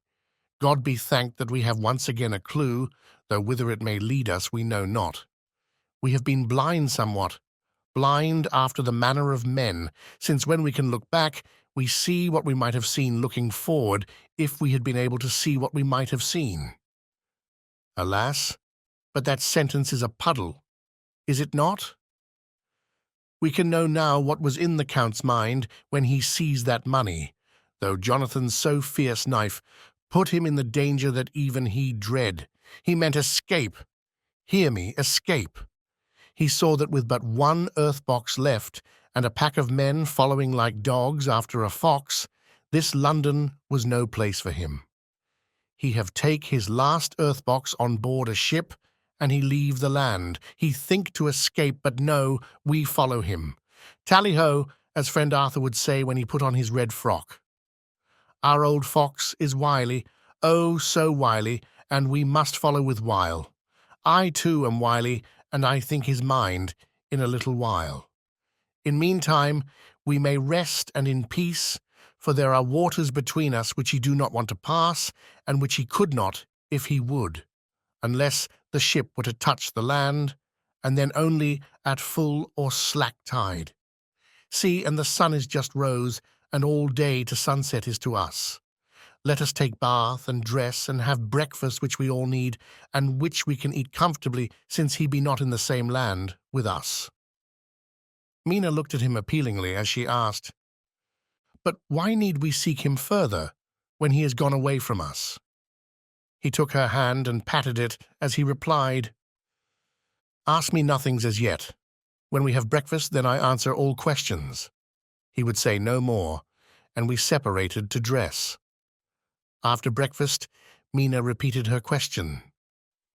He looked at her gravely for a minute, and then said sorrowfully, "Because, my dear, dear Madam Mina, now, more than ever, must we find him, even if we have to follow him to the jaws of hell." She grew paler as she asked faintly, "Why?" "Because," he answered solemnly, "he can live for centuries, and you are but mortal woman. Time is now to be dreaded, since once he put that mark upon your throat." I was just in time to catch her as she fell forward in a faint. Chapter 24, Dr. Seward's Phonograph Diary, spoken by Van Helsing. This to Johnathan Harker. "You are to stay with your dear Madam Mina. We shall go to make our search, if I can call it so, for it is not search but knowing, and we seek confirmation only. But do you stay and take care of her today. This is your best and most holiest office. This day nothing can find him here. Let me tell you that so you will know what we foreknow already, for I have tell them. He, our enemy, have gone away. He have gone back to his castle in Transylvania. I know it so well, as if a great hand of fire wrote it on the wall. He have prepared for this in some way, and that last earth box was ready to ship somewheres. For this he took the money. For this he hurry at the last, lest we catch him before the sun go down. It was his last hope, save that he might hide in the tomb, that he think poor Miss Lucy, being as he thought like him, keep open to him. But there was not of time. When that fail, he makes straight for his last resource. His last earthwork, I might say, did I wish double entente. He is clever, oh, so clever.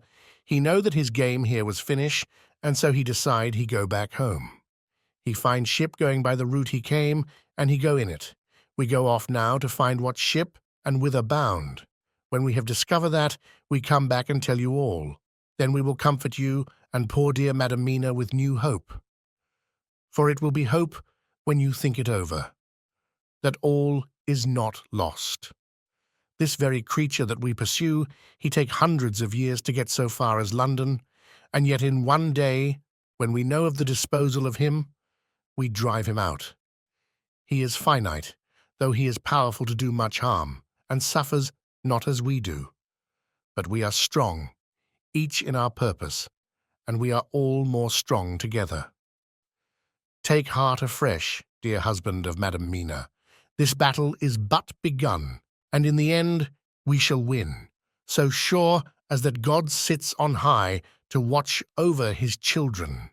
Therefore be of much comfort till we return. Van Helsing, Johnathan Harker's Journal, the 4th of October.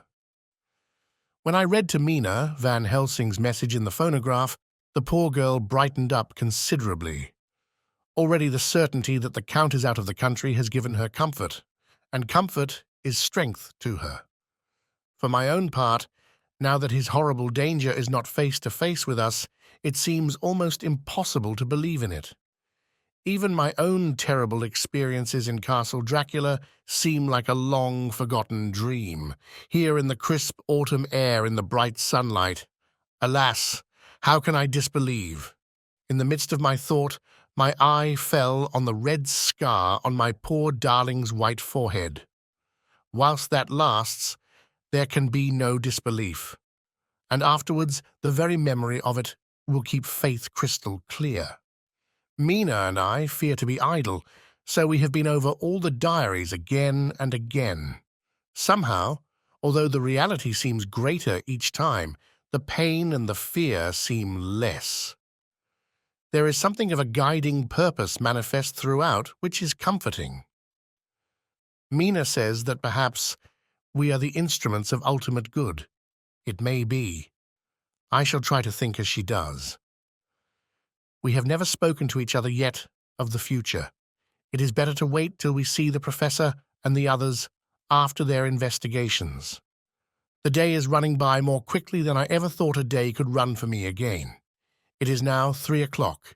Mina Harker's Journal. The 5th of October, 5 p.m. Our meeting for report.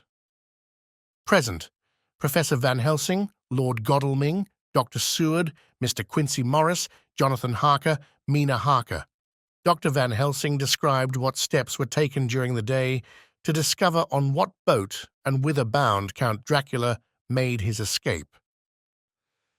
As I knew that he wanted to get back to Transylvania, I felt sure that he must go by the Danube mouth or by somewhere in the Black Sea, since by that way he come.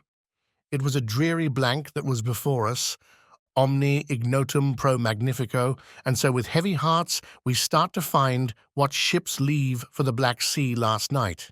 He was in sailing ship, since Madam Mina tell of sails being set.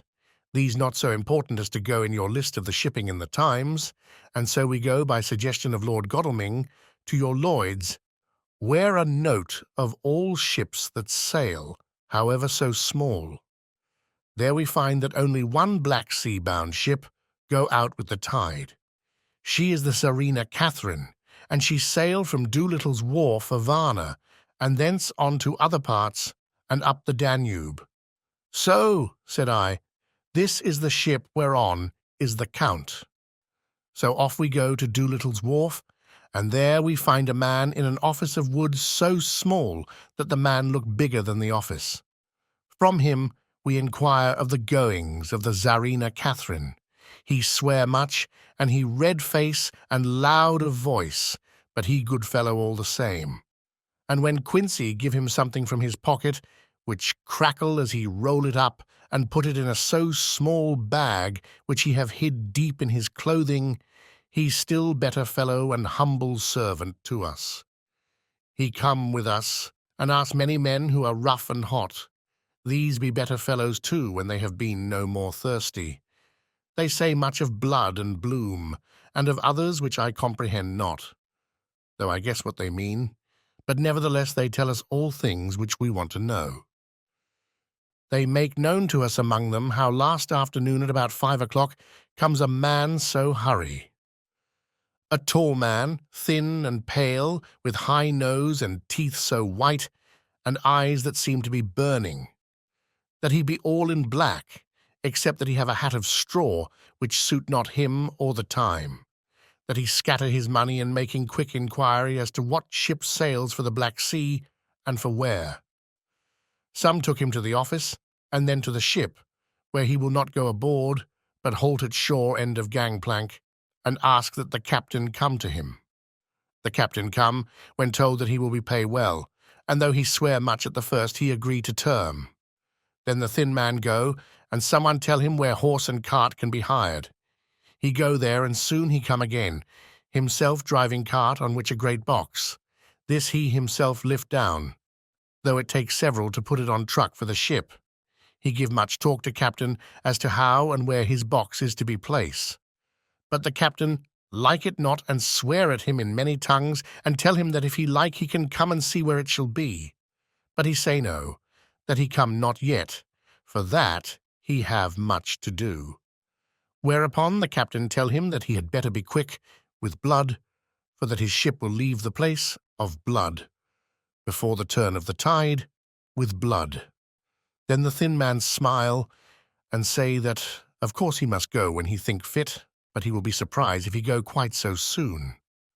The captain swear again, polyglot, and the thin man make him bow and thank him, and say that he will so far intrude on his kindness as to come aboard before the sailing.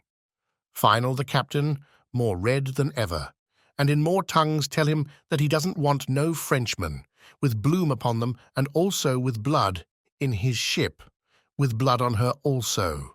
And so, after asking where there might be close at hand a ship where he might purchase ship forms, he departed. No one knew where he went, or bloomin' well cared, as they said, for they had something else to think of. Well, with blood again, for it soon became apparent to all that the Serena Catherine would not sail, as was expected. A thin mist began to creep up from the river, and it grew and grew, till soon a dense fog enveloped the ship and all around her.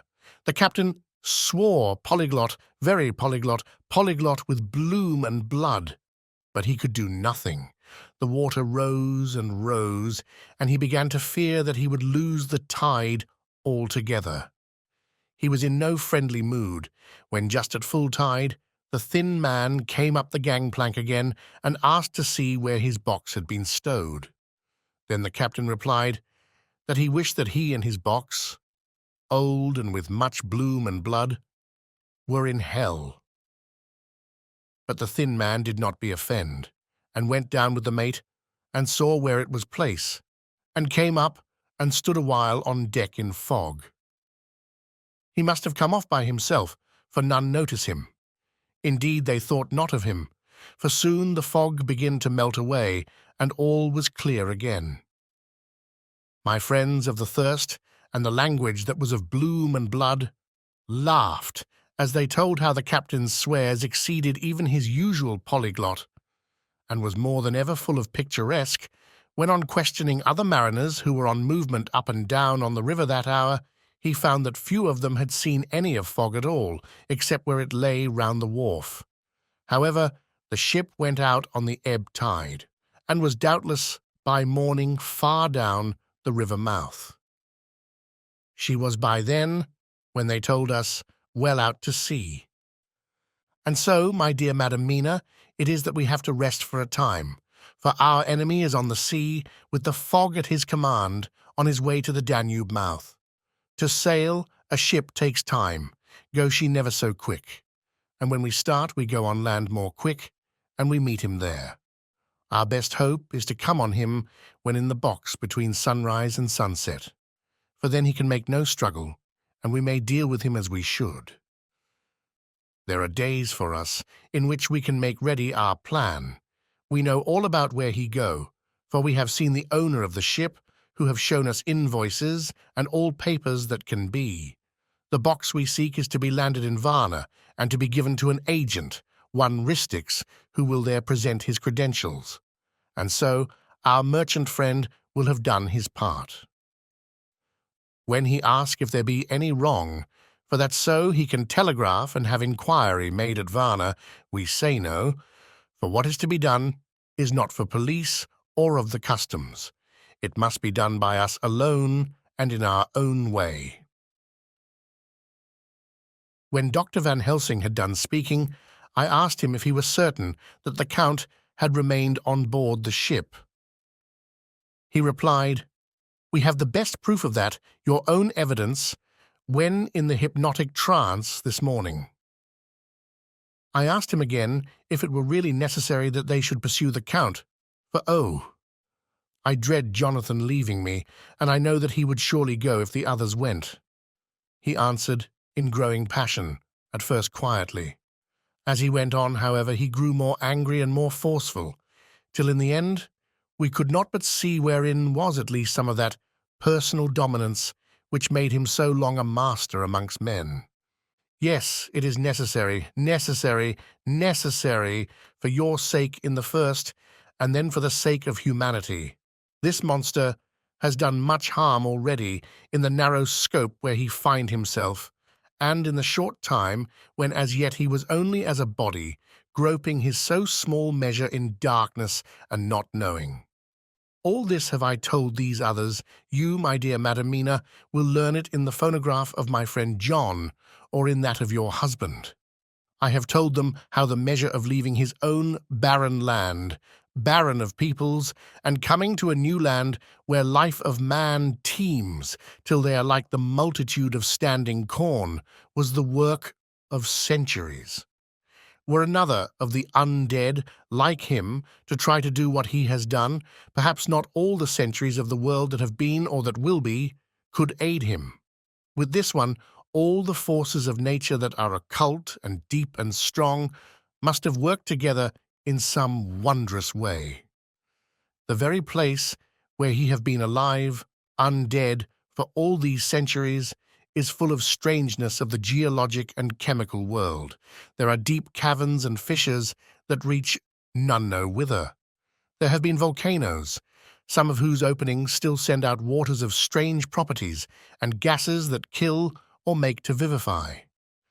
Doubtless there is something magnetic or electric in some of these combinations of occult forces which work for physical life in strange way. And in himself were from the first some great qualities. In a hard and warlike time, he was celebrate that he have more iron nerve, more subtle brain, more braver heart than any man. In him some vital principle have in strange way found their utmost, and as his body keeps strong and grow and thrive, so his brain grow too. All this without that diabolic aid which is surely to him, for it have to yield to the powers that come from, and are, symbolic of good. And now this is what he is to us. He have infect you. Oh, forgive me, my dear, that I must say such, but it is for good of you that I speak. He infect you in such wise, that even if he do no more, you have only to live in your own old sweet way, and so in time, death, which is of man's common lot, and with God's sanction, shall make you like to him. This must not be. We have sworn together that it must not. Thus are we ministers of God's own wish, that the world, and men for whom his Son die, will not be given over to monsters, whose very existence would defame him. He have allowed us to redeem one soul already, and we go out as the old knights of the cross to redeem more. Like them, we shall travel towards the sunrise, and like them, if we fall in good cause. He paused, and I said, "But will not the Count take his rebuff wisely? Since he has been driven from England, will he not avoid it as a tiger does the village from which he has been hunted?" "Aha," he said, "your simile of the tiger good, for me, and I shall adopt him. Your man-eater, as they of India call the tiger, who has once tasted blood of the human, care no more for the other prey, but prowl unceasing till he get him. This that we hunt from our village is a tiger too, a man-eater, and he never ceased to prowl. Nay, in himself he is not one to retire and stay afar. In his life, his living life, he go over the Turkey frontier and attack his enemy on his own ground. He be beaten back. But did he stay? No. He come again and again and again. Look at his persistence and endurance. With the child brain that was to him, he have long since conceived the idea of coming to a great city.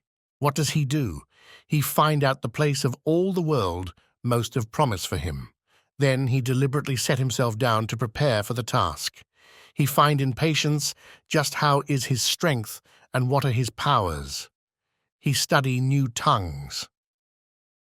He learn new social life, new environment of old ways, the politic, the law, the finance, the science, the habit of a new land and a new people who have come to be since he was. His glimpse that he have had, whet his appetite only, and enkeen his desire. Nay, it help him to grow as to his brain, for it all proved to him how right he was at the first in his surmises. He have done this alone, all alone, from a ruined tomb in a forgotten land. What more may he not do when the greater world of thought is open to him? He that can smile at death as we know him, who can flourish in the midst of diseases that kill off whole peoples. Oh, if such an one was to come from God and not the devil, what a force for good might he not be in this old world of ours? But we are pledged to set the world free. Our toil must be in silence, and our efforts all in secret. For in this enlightened age, when men believe not even what they see, the doubting of wise men would be his greatest strength. It would be at once his sheath and his armor and his weapons to destroy us, his enemies, who are willing to peril even our own souls for the safety of one we love, for the good of mankind, and for the honor and glory of God. After a general discussion, it was determined that for tonight nothing be definitely settled, that we should all sleep on the facts and try to think out the proper conclusions. Tomorrow, at breakfast, we are to meet again, and after making our conclusions known to one another, we shall decide on some definite cause of action. I feel a wonderful peace and rest tonight. It's as if some haunting presence were removed from me. Perhaps my surmise was not finished, could not be, for I caught sight in the mirror of the red mark upon my forehead, and I knew that I was still unclean. Dr. Seward's Diary, the 5th of October. We all rose early, and I think that sleep did much for each and all of us. When we met at early breakfast, there was more general cheerfulness than any of us had ever expected to experience again. It is really wonderful how much resilience there is in human nature. Let any obstructing cause, no matter what, be removed in any way, even by death, and we fly back to first principles of hope and enjoyment. More than once, as we sat around the table, my eyes opened in wonder whether the whole of the past days had not been a dream. It was only when I caught sight of the red blotch on Mrs. Harker's forehead that I was brought back to reality. Even now, when I am gravely revolving the matter, it is almost impossible to realize that the cause of all our trouble is still existent. Even Mrs. Harker seems to lose sight of her trouble for whole spells. It is only now and again, when something recalls it to her mind, that she thinks of her terrible scar. We are to meet here in my study in half an hour and decide on our course of action. I see only one immediate difficulty. I know it by instinct rather than reason. We shall all have to speak frankly, and yet I fear that in some mysterious way poor Mrs. Harker's tongue is tied.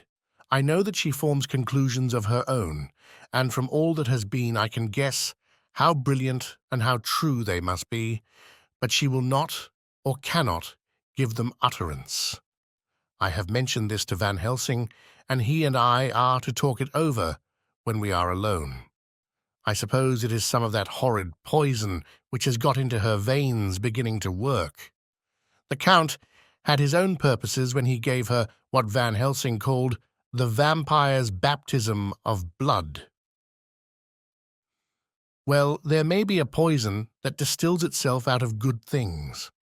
In an age when the existence of ptomaines is a mystery, we should not wonder at anything.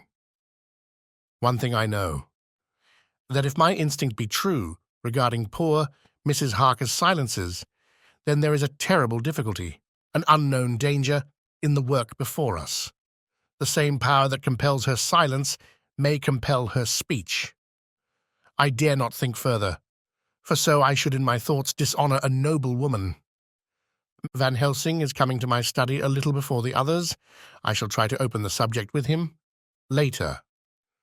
When the professor came in, we talked over the state of things.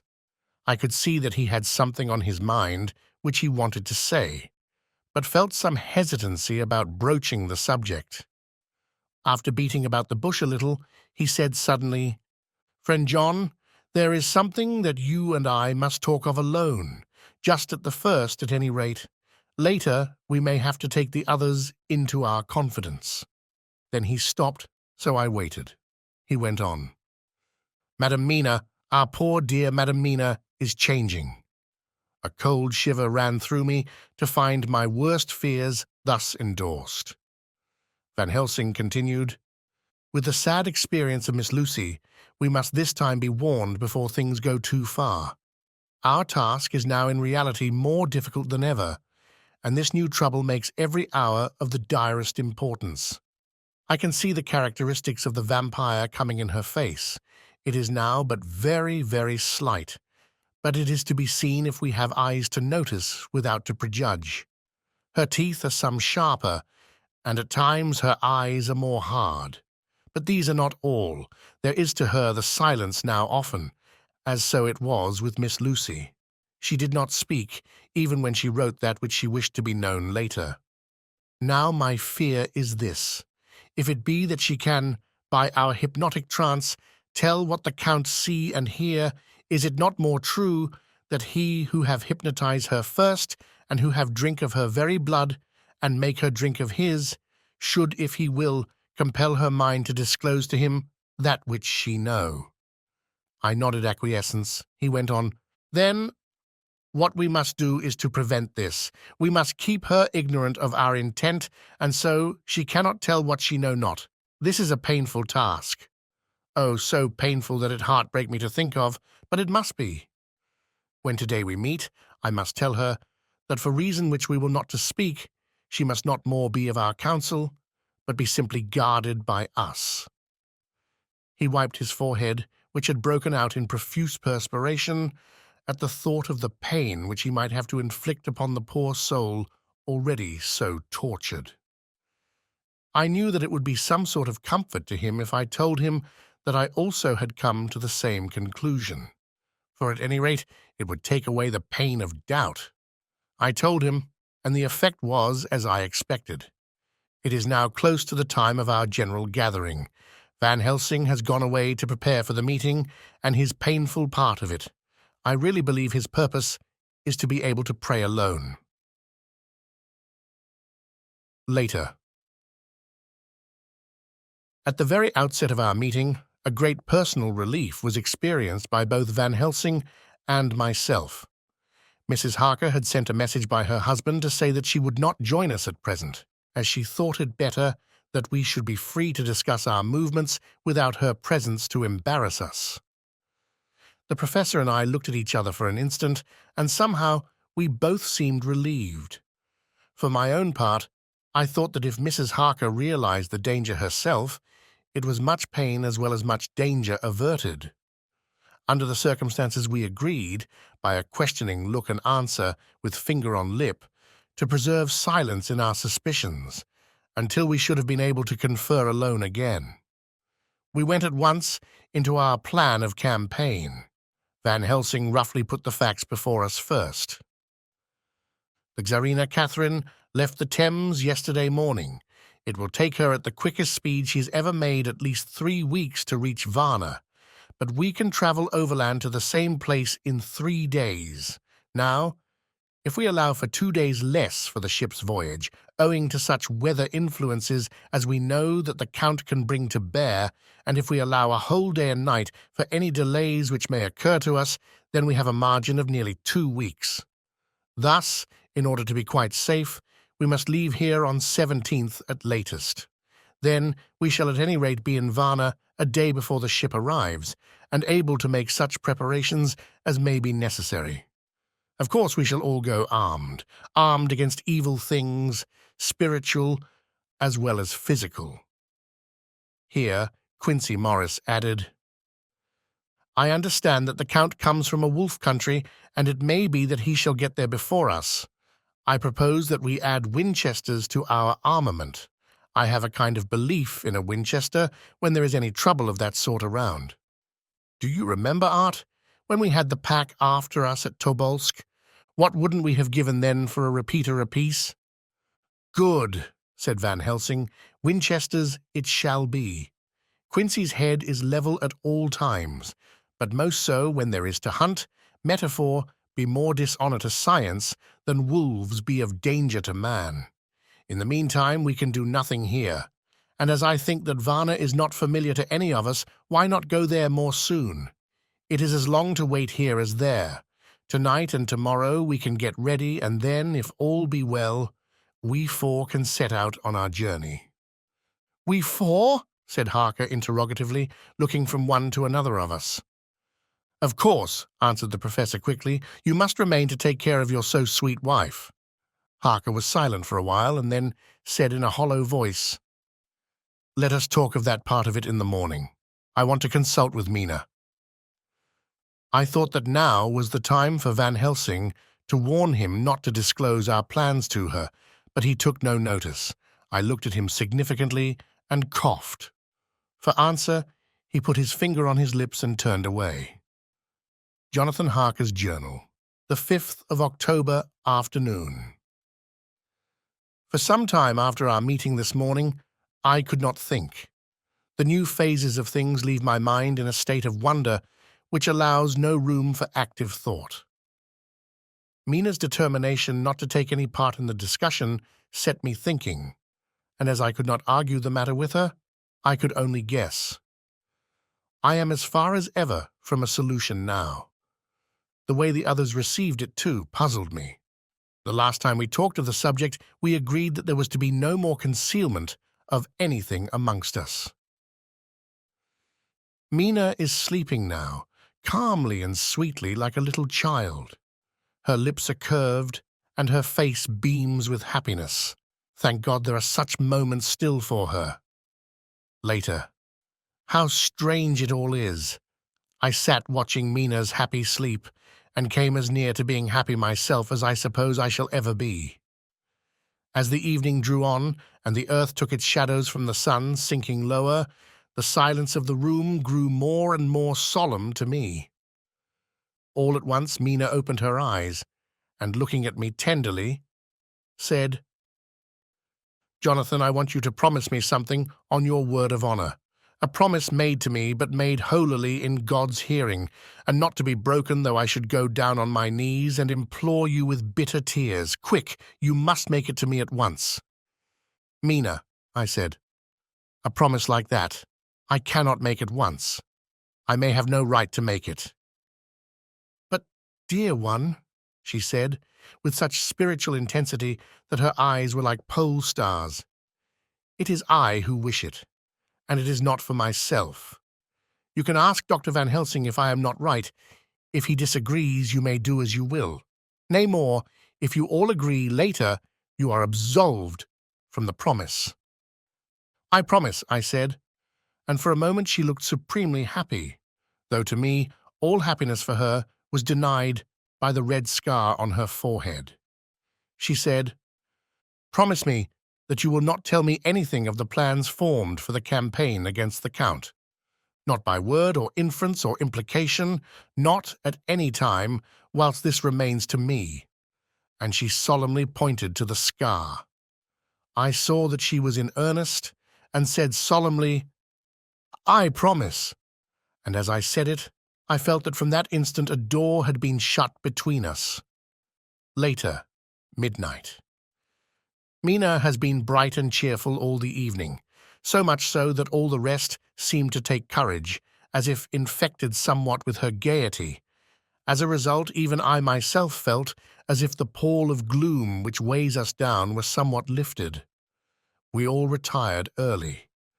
Mina is now sleeping like a little child.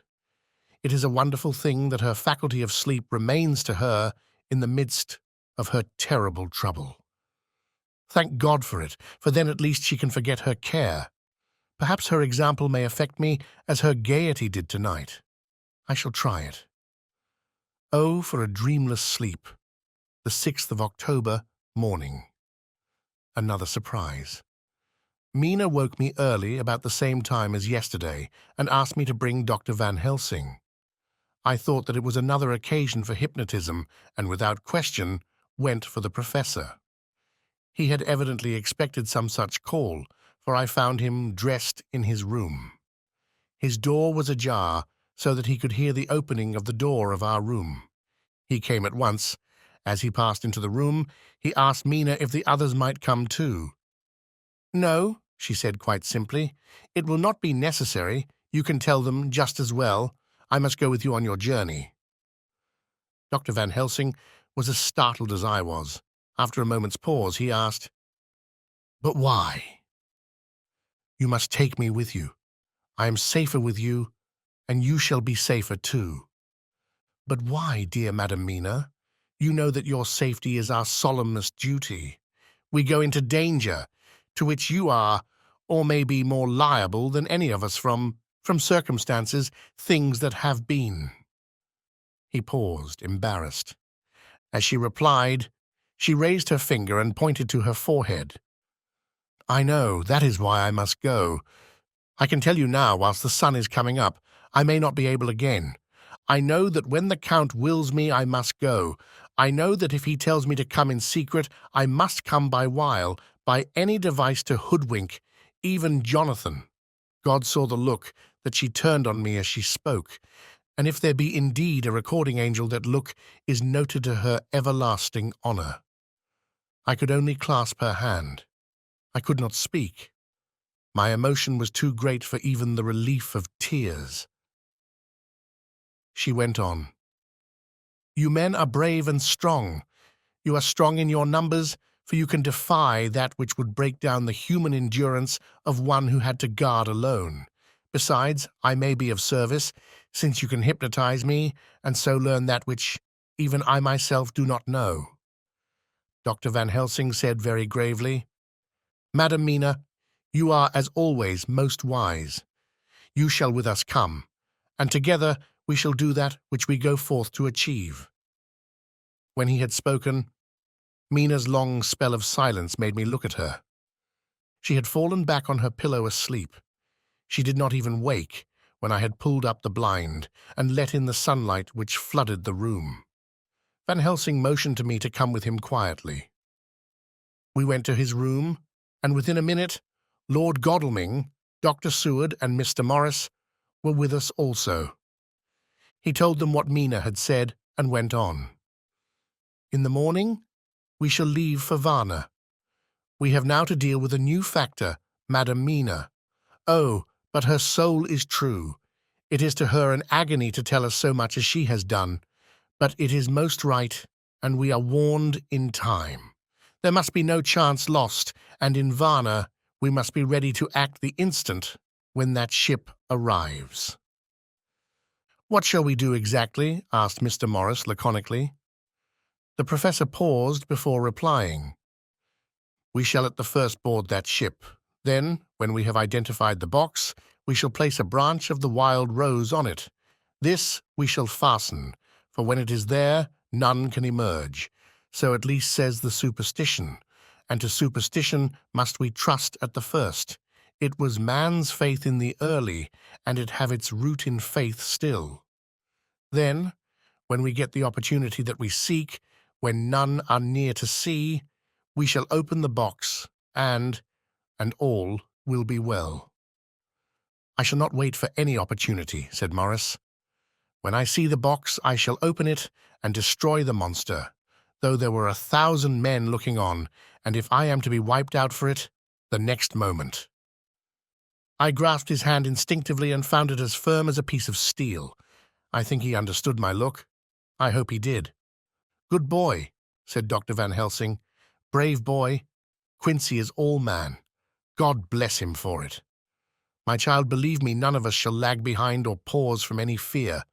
I do but say what we may do, what we must do, but indeed, we cannot say what we shall do. There are so many things which may happen, and their ways and their ends are so various that until the moment we may not say. We shall all be armed in all ways.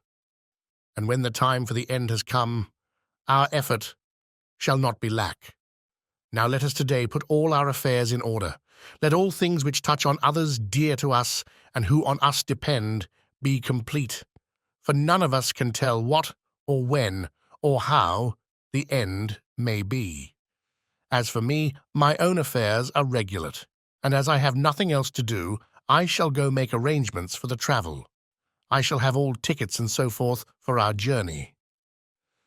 There was nothing further to be said, and we parted. I shall now settle up all my affairs of earth, and be ready for whatever may come. Later. It is all done. My will is made and all complete. Mina, if she survive, is my sole heir. If it should not be so, then the others who have been so good to us shall have remainder. It is now drawing towards the sunset. Mina's uneasiness calls my attention to it. I am sure that there is something on her mind which the time of exact sunset will reveal. These occasions are becoming harrowing times for us all, for each sunrise and sunset opens up some new danger, some new pain, which, however, may in God's will be means to a good end. I write all these things in the diary, since my darling must not hear them now, but if it may be that she can see them again, they shall be ready. She's calling to me. Chapter 25, Dr. Seward's Diary. The 11th of October, evening. Johnathan Harker has asked me to note this, as he says he is hardly equal to the task, and he wants an exact record kept. I think that none of us were surprised when we were asked to see Mrs. Harker a little before the time of sunset. We have of late come to understand that sunrise and sunset are to her times of peculiar freedom, when her old self can be manifest without any controlling force subduing or restraining her, or inciting her to action. This mood or condition begins some half hour or more before actual sunrise or sunset, and lasts till either the sun is high or whilst the clouds are still aglow with the rays streaming above the horizon. At first there is a sort of negative condition, as if some tie were loosened, and then the absolute freedom quickly follows.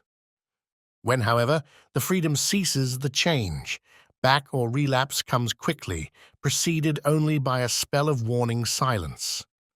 Tonight, when we met, she was somewhat constrained, and bore all the signs of an internal struggle. I put it down myself to her making a violent effort at the earliest instant she could do so. A very few minutes, however, gave her complete control of herself. Then, motioning her husband to sit beside her on the sofa where she was half reclining, she made the rest of us bring chairs up close. Taking her husband's hand in hers, began, "We are all here together in freedom, for perhaps the last time. I know, dear. I know that you will always be with me to the end."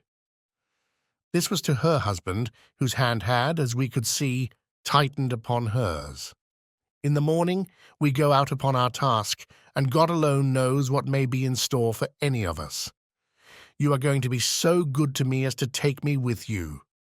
I know that all that brave, earnest men can do for a poor, weak woman, whose soul perhaps is lost, no, not yet, but is at any rate at stake, you will do. But you must remember that I am not as you are.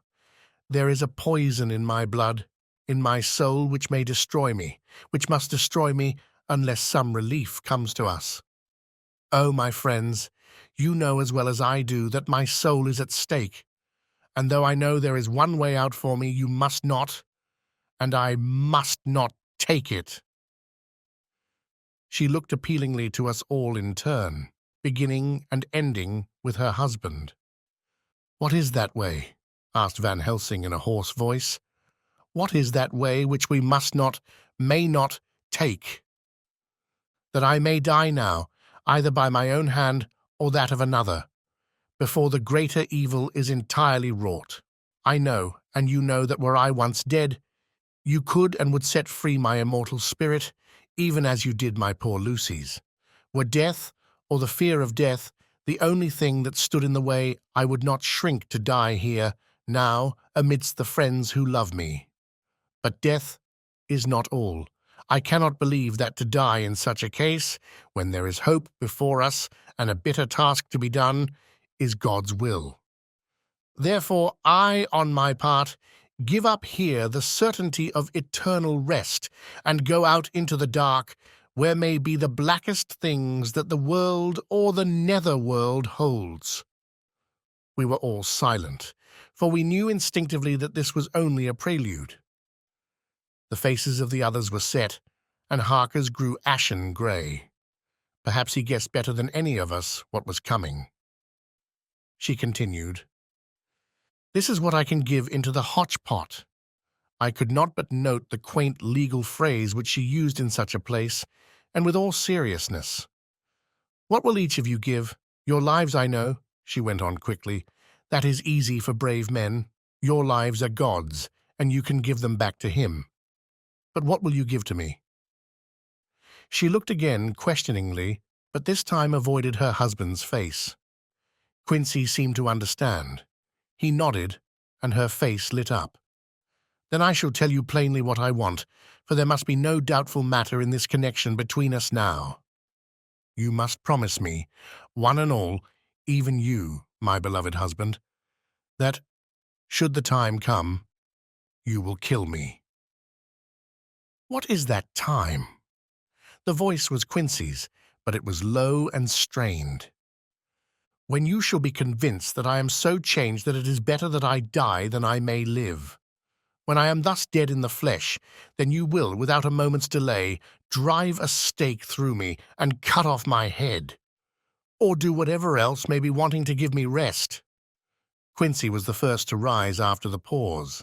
He knelt down before her, and taking her hand in his, said solemnly, "I'm only a rough fellow, who hasn't, perhaps, lived as a man should to win such a distinction, but I swear to you by all that I hold sacred and dear that, should the time ever come, I shall not flinch from the duty that you have set us. And I promise you, too, that I shall make all certain, for if I am only doubtful, I shall take it that the time has come." "My true friend," was all she could say amid her fast-falling tears, as bending over, she kissed his hand. "I swear the same, my dear Madam Mina," said Van Helsing. "And I," said Lord Godalming, each of them in turn kneeling to her to take the oath. I followed myself.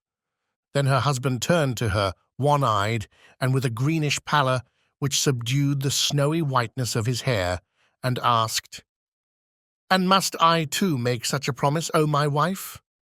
"You too, my dearest," she said, with infinite yearning of pity in her voice and eyes. "You must not shrink. You are nearest and dearest and all the world to me. Our souls are knit into one for all life and all time. Think, dear, that there have been times when brave men have killed their wives and their womenkind to keep them from falling into the hands of the enemy. Their hands did not falter any the more because those that they loved implored them to slay them. It is men's duty towards those whom they love in such times of sore trial. And oh, my dear, if it is to be that I must meet death at any hand, let it be at the hand of him that loves me best.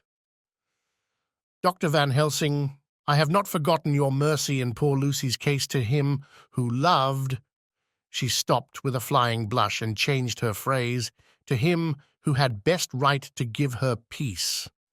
If that time shall come again, I look to you to make it a happy memory of my husband's life, that it was his loving hand which set me free from the awful thrall upon me."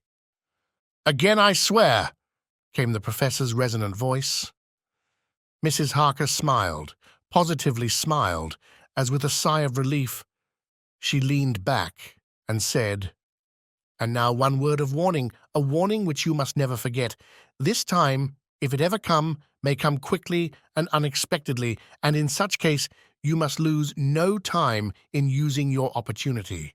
At such a time I myself might be, nay, if the time ever comes, shall be, leagued with your enemy against you. One more request." She became very solemn as she said this. "It is not vital and necessary like the other, but I want you to do one thing for me, if you will." We all acquiesced, but no one spoke. There was no need to speak. "I want you to read the burial service." She was interrupted by a deep groan from her husband. Taking his hand in hers, she held it over her heart and continued, "You must read it over me some day. Whatever may be the issue of all this fearful state of things, it will be a sweet thought to all or some of us. You, my dearest, will I hope read it, for then it will be in your voice in my memory forever, come what may." "But, oh, my dear one," he pleaded, "death is afar off from you." "Nay," she said, holding up a warning hand, "I am deeper in death at this moment than if the weight of an earthly grave lay heavy upon me." "Oh, my wife, must I read it?" he said before he began. "It would comfort me, my husband," was all she said, and he began to read when she had got the book ready. How could anyone tell of that strange scene, its solemnity, its gloom, its sadness, its horror, and withal its sweetness? Even a skeptic, who can see nothing but a travesty of bitter truth in anything holy or emotional, would have been melted to the heart had he seen that little group of loving and devoted friends kneeling round that stricken and sorrowing lady, or heard the tender passion of her husband's voice, as in tones so broken with emotion that often he had to pause, he read the simple and beautiful service from the burial of the dead. "I cannot go on words and voice, F fail me." She was right in her instinct. Strange as it all was, bizarre as it may hereafter seem even to us who felt its potent influence at the time, it comforted us much, and the silence, which showed Mrs. Harker's coming relapse from her freedom of soul, did not seem so full of despair to any of us as we had dreaded. Johnathan Harker's Journal, the 15th of October, Varna. We left Charing Cross on the morning of the 12th, got to Paris the same night, and took the places secured for us in the Orient Express. We travelled night and day, arriving here at about 5 o'clock. Lord Godalming went to the consulate to see if any telegram had arrived for him, whilst the rest of us came on to this hotel, the Odysseus. The journey may have had incidents. I was, however, too eager to get on, to care for them. Until the Tsarina Catherine comes into port, there will be no interest for me in anything in the wide world. Thank God. Mina is well and looks to be getting stronger. Her colour is coming back. She sleeps a great deal. Throughout the journey, she slept nearly all the time. Before sunrise and sunset, however, she is very wakeful and alert, and it has become a habit for Van Helsing to hypnotize her at such times. At first, some effort was needed, and he had to make many passes. But now she seems to yield at once, as if by habit, and scarcely any action is needed. He seems to have power at these particular moments to simply will, and her thoughts obey him. He always asks her what she can see and hear. She answers to the first, "Nothing, all is dark," and to the second, "I can hear the waves lapping against the ship and the water rushing by. Canvas and cordage strain and masts and yards creak. The wind is high. I can hear it in the shrouds, and the bow throws back the foam. It is evident that the Tsarina Catherine is still at sea, hastening on her way to Varna. Lord Godalming has just returned. He had 4 telegrams, one each day since we started, and all to the same effect, that the Tsarina Catherine had not been reported to Lloyd's from anywhere. He had arranged before leaving London that his agent should send him every day a telegram saying if the ship had been reported. He was to have a message even if she were not reported, so that he might be sure that there was a watch being kept at the other end of the wire. We had dinner and went to bed early. Tomorrow we are to see the vice-consul and to arrange, if we can, about getting on board the ship as soon as she arrives. Van Helsing says that our chance will be to get on the boat between sunrise and sunset. The Count, even if he takes the form of a bat, cannot cross the running water of his own volition, and so cannot leave the ship. As he dare not change to man's form without suspicion, which he evidently wishes to avoid, he must remain in the box. If then we can come on board after sunrise, he is at our mercy, for we can open the box and make sure of him, as we did of poor Lucy, before he wakes. What mercy he shall get from us will not count for much. We think that we shall not have much trouble with officials or the seamen. Thank God! This is the country where bribery can do anything, and we are well supplied with money. We have only to make sure that the ship cannot come into port between sunset and sunrise without our being warned, and we shall be safe. Judge Moneybag will settle this case, I think. The 16th of October. Mina's report still the same: lapping waves and rushing water, darkness and favouring winds. We are evidently in good time, and when we hear of the Tsarina Catherine, we shall be ready. As she must pass the Dardanelles, we are sure to have some report. The 17th of October. Everything is pretty well fixed now, I think, to welcome the Count on his return from his tour. Godalming told the shippers that he fancied that the box sent aboard might contain something stolen from a friend of his, and got a half consent that he might open it at his own risk. The owner gave him a paper telling the captain to give him every facility in doing whatever he chose on board the ship, and also a similar authorization to his agent at Varna. We have seen the agent, who was much impressed with Godalming's kindly manner to him, and we are all satisfied that whatever he can do to aid our wishes will be done. We have already arranged what to do in case we get the box open. If the Count is there, Van Helsing and Seward will cut off his head at once and drive a stake through his heart. Morris and Godalming and I shall prevent interference, even if we have to use the arms which we shall have ready. The professor says that if we can so treat the Count's body, it will soon after fall into dust. In such case, there would be no evidence against us in case any suspicion of murder were aroused. But even if it were not, we should stand or fall by our act, and perhaps some day this very script may be evidence to come between some of us and a rope. For myself, I should take the chance only too thankfully if it were to come. We mean to leave no stone unturned to carry out our intent. We have arranged with certain officials that the instant the Tsarina Catherine is seen, we are to be informed by a special messenger. The 24th of October. A whole week of waiting, daily telegrams to Godalming, but only the same story. Not yet reported. Mina's morning and evening hypnotic answer is unvaried: lapping waves, rushing water, and creaking masts. Telegram, October 24th. Rufus Smith, Lloyd's, London, to Lord Godalming, care of HBM, Vice-Consul Varna. Tsarina Catherine reported this morning from Dardanelles. Dr. Seward's diary, the 25th of October. How I miss my phonograph. To write diary with a pen is irksome to me, but Van Helsing says I must. We were all wild with excitement yesterday when Godalming got his telegram from Lloyd's. I know now what men feel in battle when the call to action is heard. Mrs. Harker, alone of our party, did not show any signs of emotion. After all, it is not strange that she did not, for we took special care not to let her know anything about it, and we all tried not to show any excitement when we were in her presence. In old days, she would, I am sure, have noticed, no matter how we might have tried to conceal it. But in this way, she is greatly changed during the past 3 weeks. The lethargy grows upon her, and though she seems strong and well, and is getting back some of her colour, Van Helsing and I are not satisfied. We talk of her often. We have not, however, said a word to the others.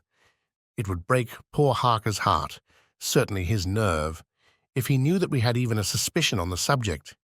Van Helsing examines, he tells me, her teeth very carefully, whilst she is in the hypnotic condition, for he says that so long as they do not begin to sharpen, there is no active danger of a change in her. If this change should come, it would be necessary to take steps. We both know what those steps would have to be, though we do not mention our thoughts to each other. We should neither of us shrink from the task, awful though it be to contemplate. Euthanasia is an excellent and a comforting word. I am grateful to whoever invented it. It is only about 24 hours' sail from the Dardanelles to here, at the rate the Tsarina Catherine has come from London. She should therefore arrive sometime in the morning, but as she cannot possibly get in before then, we are all about to retire early. We shall get up at 1 o'clock, so as to be ready, the 25th of October, noon. No news yet of the ship's arrival. Mrs. Harker's hypnotic report this morning was the same as usual, so it is possible that we may get news at any moment. We men are all in a fever of excitement, except Harker, who is calm. His hands are cold as ice, and an hour ago I found him wetting the edge of the great Gurkha knife, which he now always carries with him. It will be a bad lookout for the Count if the edge of that kukri ever touches his throat, driven by that stern, ice-cold hand. Van Helsing and I were a little alarmed about Mrs. Harker today. About noon she got into a sort of lethargy which we did not like. Although we kept silence to the others, we were neither of us happy about it. She had been restless all the morning, so that we were at first glad to know that she was sleeping. When, however, her husband mentioned casually that she was sleeping so soundly that he could not wake her, we went to her room to see for ourselves. She was breathing naturally and looked so well and peaceful that we agreed that the sleep was better for her than anything else. Poor girl, she has so much to forget that it is no wonder that sleep, if it brings oblivion to her, does her good. Later. Our opinion was justified, for when after a refreshing sleep of some hours she woke up, she seemed brighter and better than she had been for days. At sunset she made the usual hypnotic report. Wherever he may be in the Black Sea, the Count is hurrying to his destination, to his doom, I trust, the 26th of October. Another day, and no tidings of the Tsarina Catherine. She ought to be here by now. That she is still journeying somewhere is apparent, for Mrs. Harker's hypnotic report at sunrise was still the same. It is possible that the vessel may be lying by at times for fog. Some of the steamers which came in last evening reported patches of fog both to north and south of the port. We must continue our watching, as the ship may now be signalled any moment, the 27th of October, noon. Most strange, no news yet of the ship we wait for. Mrs. Harker reported last night and this morning as usual, lapping waves and rushing water, though she added that the waves were very faint. The telegrams from London have been the same. No further report. Van Helsing is terribly anxious, and told me just now that he fears the Count is escaping us. He added significantly, I did not like that lethargy of Madame Mina's. Souls and memories can do strange things during trance. I was about to ask him more, but Harker just then came in, and he held up a warning hand. We must try tonight at sunset to make her speak more fully when in her hypnotic state. The 28th of October. Telegram, Rufus Smith, London, to Lord Godalming. Care, HBM Vice-Consul, Varna. Serena Catherine reported entering Galatz at 1 o'clock today. Dr. Seward's diary. The 28th of October. When the telegram came announcing the arrival in Galatz, I do not think it was such a shock to any of us as might have been expected.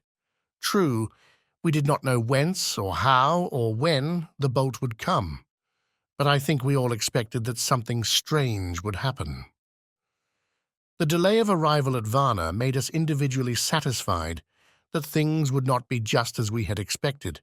We only waited to learn where the change would occur. Nonetheless, however, was it a surprise?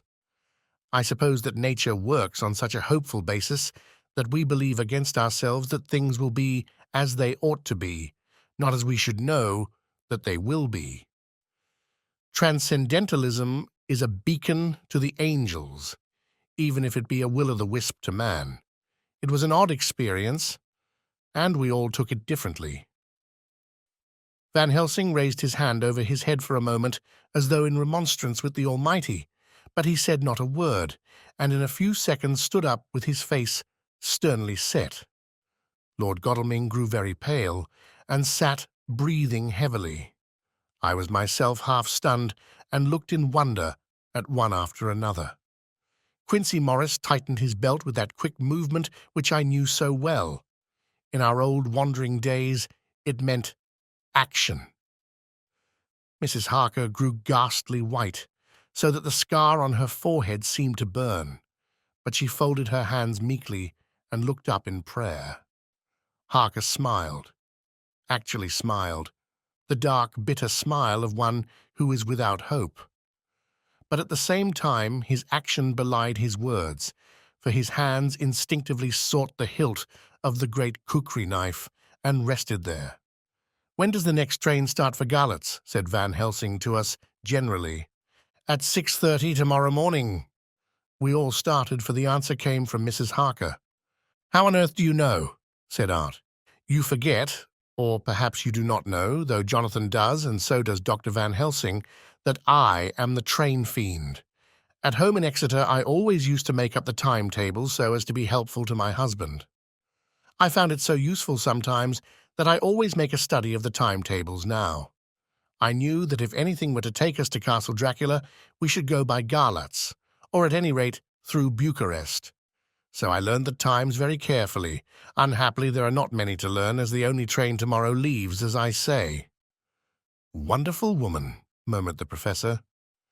"Can't we get a special?" asked Lord Godalming. Van Helsing shook his head. "I fear not. This land is very different from yours or mine. Even if we did have a special, it would probably not arrive as soon as our regular train. Moreover, we have something to prepare. We must think. Now let us organize. You, friend Arthur, go to the train and get the tickets and arrange that all be ready for us to go in the morning. Do you, friend Johnathan, go to the agent of the ship and get from him letters to the agent in Galatz, with authority to make search the ship just as it was here.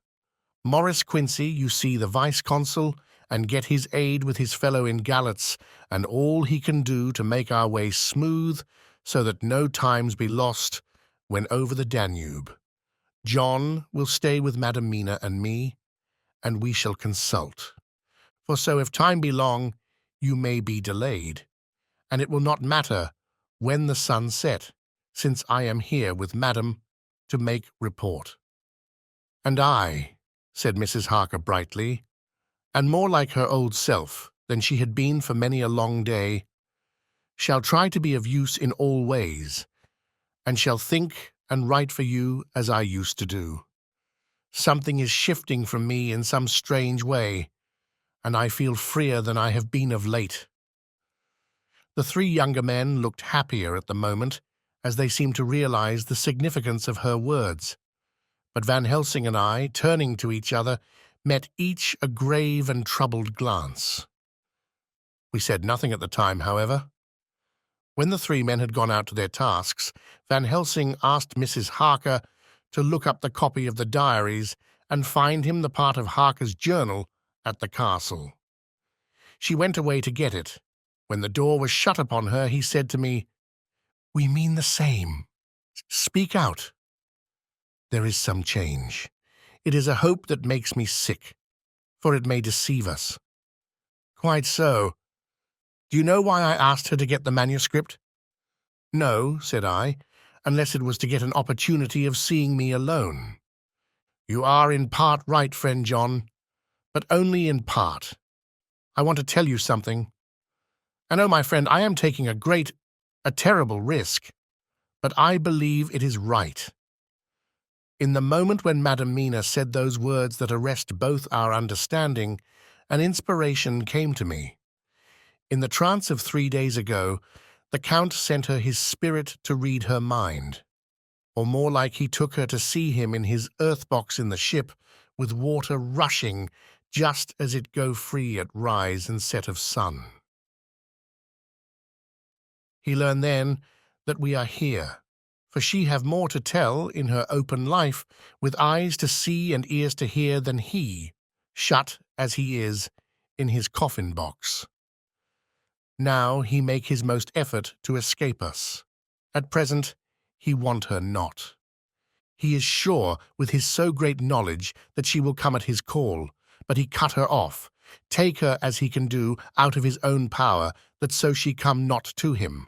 Ah, there I have hope that our man-brains that have been of man so long, and that have not lost the grace of God, will come higher than his child-brain that lie in his tomb for centuries, that grow not yet to our stature, and that do only work selfish, and therefore small.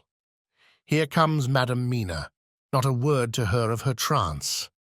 She know it not, and it would overwhelm her, and make despair just when we want all her hope, all her courage, when most we want all her great brain, which is trained like man's brain, but is of sweet woman, and have a special power which the Count give her, and which he may not take away altogether, though he think not so.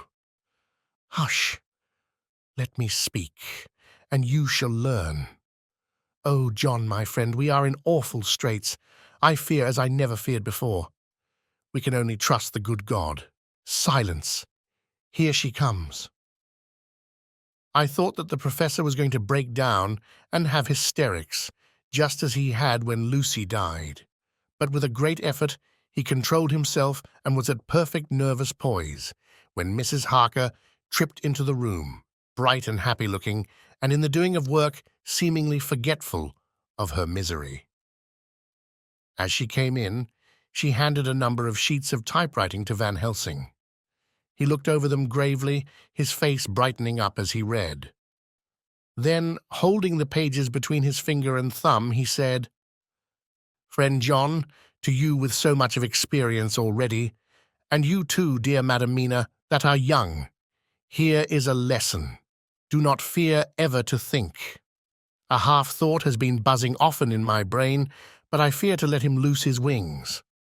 Here now, with more knowledge, I go back to where that half-thought come from, and I find that he be no half-thought at all, that be a whole thought, though so young that he is not yet strong to use his little wings. Nay, like the ugly duck of my friend Hans Andersen, he be no duck-thought at all, but a big swan-thought that sail nobly on big wings, when the time come for him to try them. See, I read here what Johnathan have written. That other of his race who, in a later age, again and again, brought his forces over the great river into Turkey land, who, when he was beaten back, came again and again and again, though he had to come alone from the bloody field where his troops were being slaughtered, since he knew that he alone could ultimately triumph. What does this tell us? Not much? No. The Count's child thoughts see nothing. Therefore he speaks so free. Your man-thought see nothing, my man-thought see nothing, till just now. No. But there comes another word from someone who speak without thought, because she too know not what it might mean. Just as there are elements which rest, yet when in nature's course they move on their way and they touch, then poof! And there comes a flash of light, heaven-wide, that blind and kill and destroy some, but that show up all earth below for leagues and leagues. Is it not so? Well, I shall explain. To begin, have you ever studied the philosophy of crime? Yes and no. You, John, yes, for it is a study of insanity. You know, Madam Mina, for crime touch you not but once. Still, your mind works true, and argues not a particulari ad universal. There is this peculiarity in criminals. It is so constant in all countries and at all times that even police who know not much from philosophy come to know it empirically that it is. That is to be empiric. The criminal always work at one crime. That is the true criminal who seems predestinate to crime and who will of none other. This criminal has not full man brain. He is clever and cunning and resourceful, but he be not of man's stature as to brain. He be of child brain in much. Now this criminal of ours is predestinate to crime also. He too have child brain, and it is of the child to do what he have done. The little bird, the little fish, the little animal learn not by principle, but empirically, and when he learn to do, then there is to him the ground to start from to do more. Dos pous sto, said Archimedes, give me a fulcrum, and I shall move the world. To do once is the fulcrum whereby child brain become man brain, and until he have the purpose to do more, he continue to do the same again every time, just as he have done before. Oh, my dear, I see that your eyes are opened, and that to you the lightning flash show all the leagues. For Mrs. Harker began to clap her hands, and her eyes sparkled. He went on. Now you shall speak. Tell us two dry men of science what you see with those so bright eyes. He took her hand and held it while she spoke. His finger and thumb closed on her pulse, as I thought instinctively and unconsciously as she spoke. The Count is a criminal and of criminal type. Nordau and Lombroso would so classify him, and qua criminal he is of imperfectly formed mind. Thus, in a difficulty, he has to seek resource in habit. His past is a clue, and the one page of it that we know, and that from his own lips, tells that once before, when in what Mr. Morris would call a tight place, he went back to his own country from the land he had tried to invade, and thence, without losing purpose, prepared himself for a new effort. He came again, better equipped for his work, and won. So he came to London to invade a new land. He was beaten, and when all hope of success was lost and his existence in danger, he fled back over the sea to his home, just as formerly he had fled back over the Danube from Turkey land. Good, good, oh, you so clever lady, said Van Helsing enthusiastically as he stooped and kissed her hand.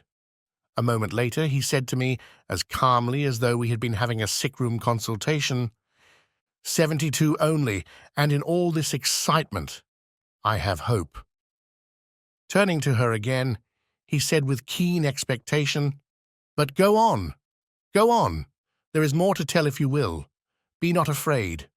John and I know. I do in any case, and shall tell you if you are right. Speak without fear. I will try to, but you will forgive me if I seem egotistical. Nay, fear not, you must be egotist, for it is of you that we think. Then as he is criminal, he is selfish, and as his intellect is small and his action is based on selfishness, he confines himself to one purpose. That purpose is remorseless. As he fled back over the Danube, leaving his forces to be cut to pieces, so now he is intent on being safe, careless of all. So his own selfishness frees my soul somewhat from the terrible power which he acquired over me on that dreadful night. I felt it. Oh, I felt it.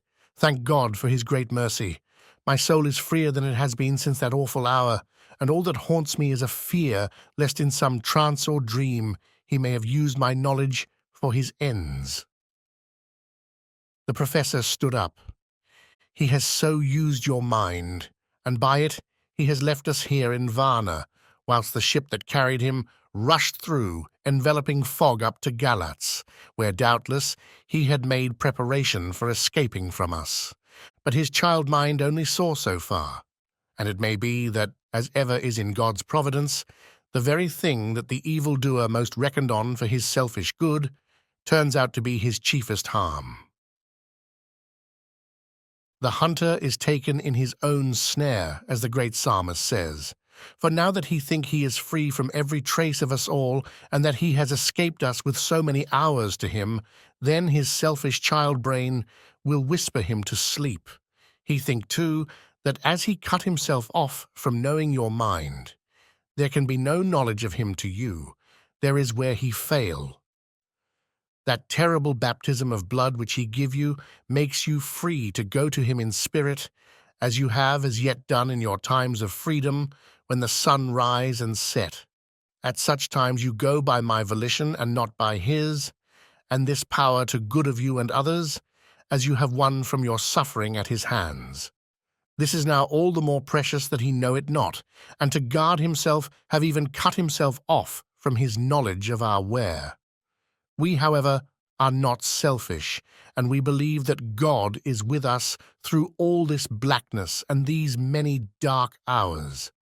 We shall follow him, and we shall not flinch, even if we peril ourselves that we become like him.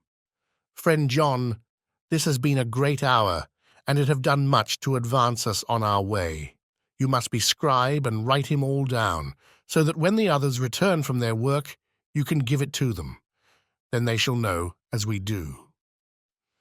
And so I have written it whilst we wait their return, and Mrs. Harker has written with her typewriter all since she brought the MS to us.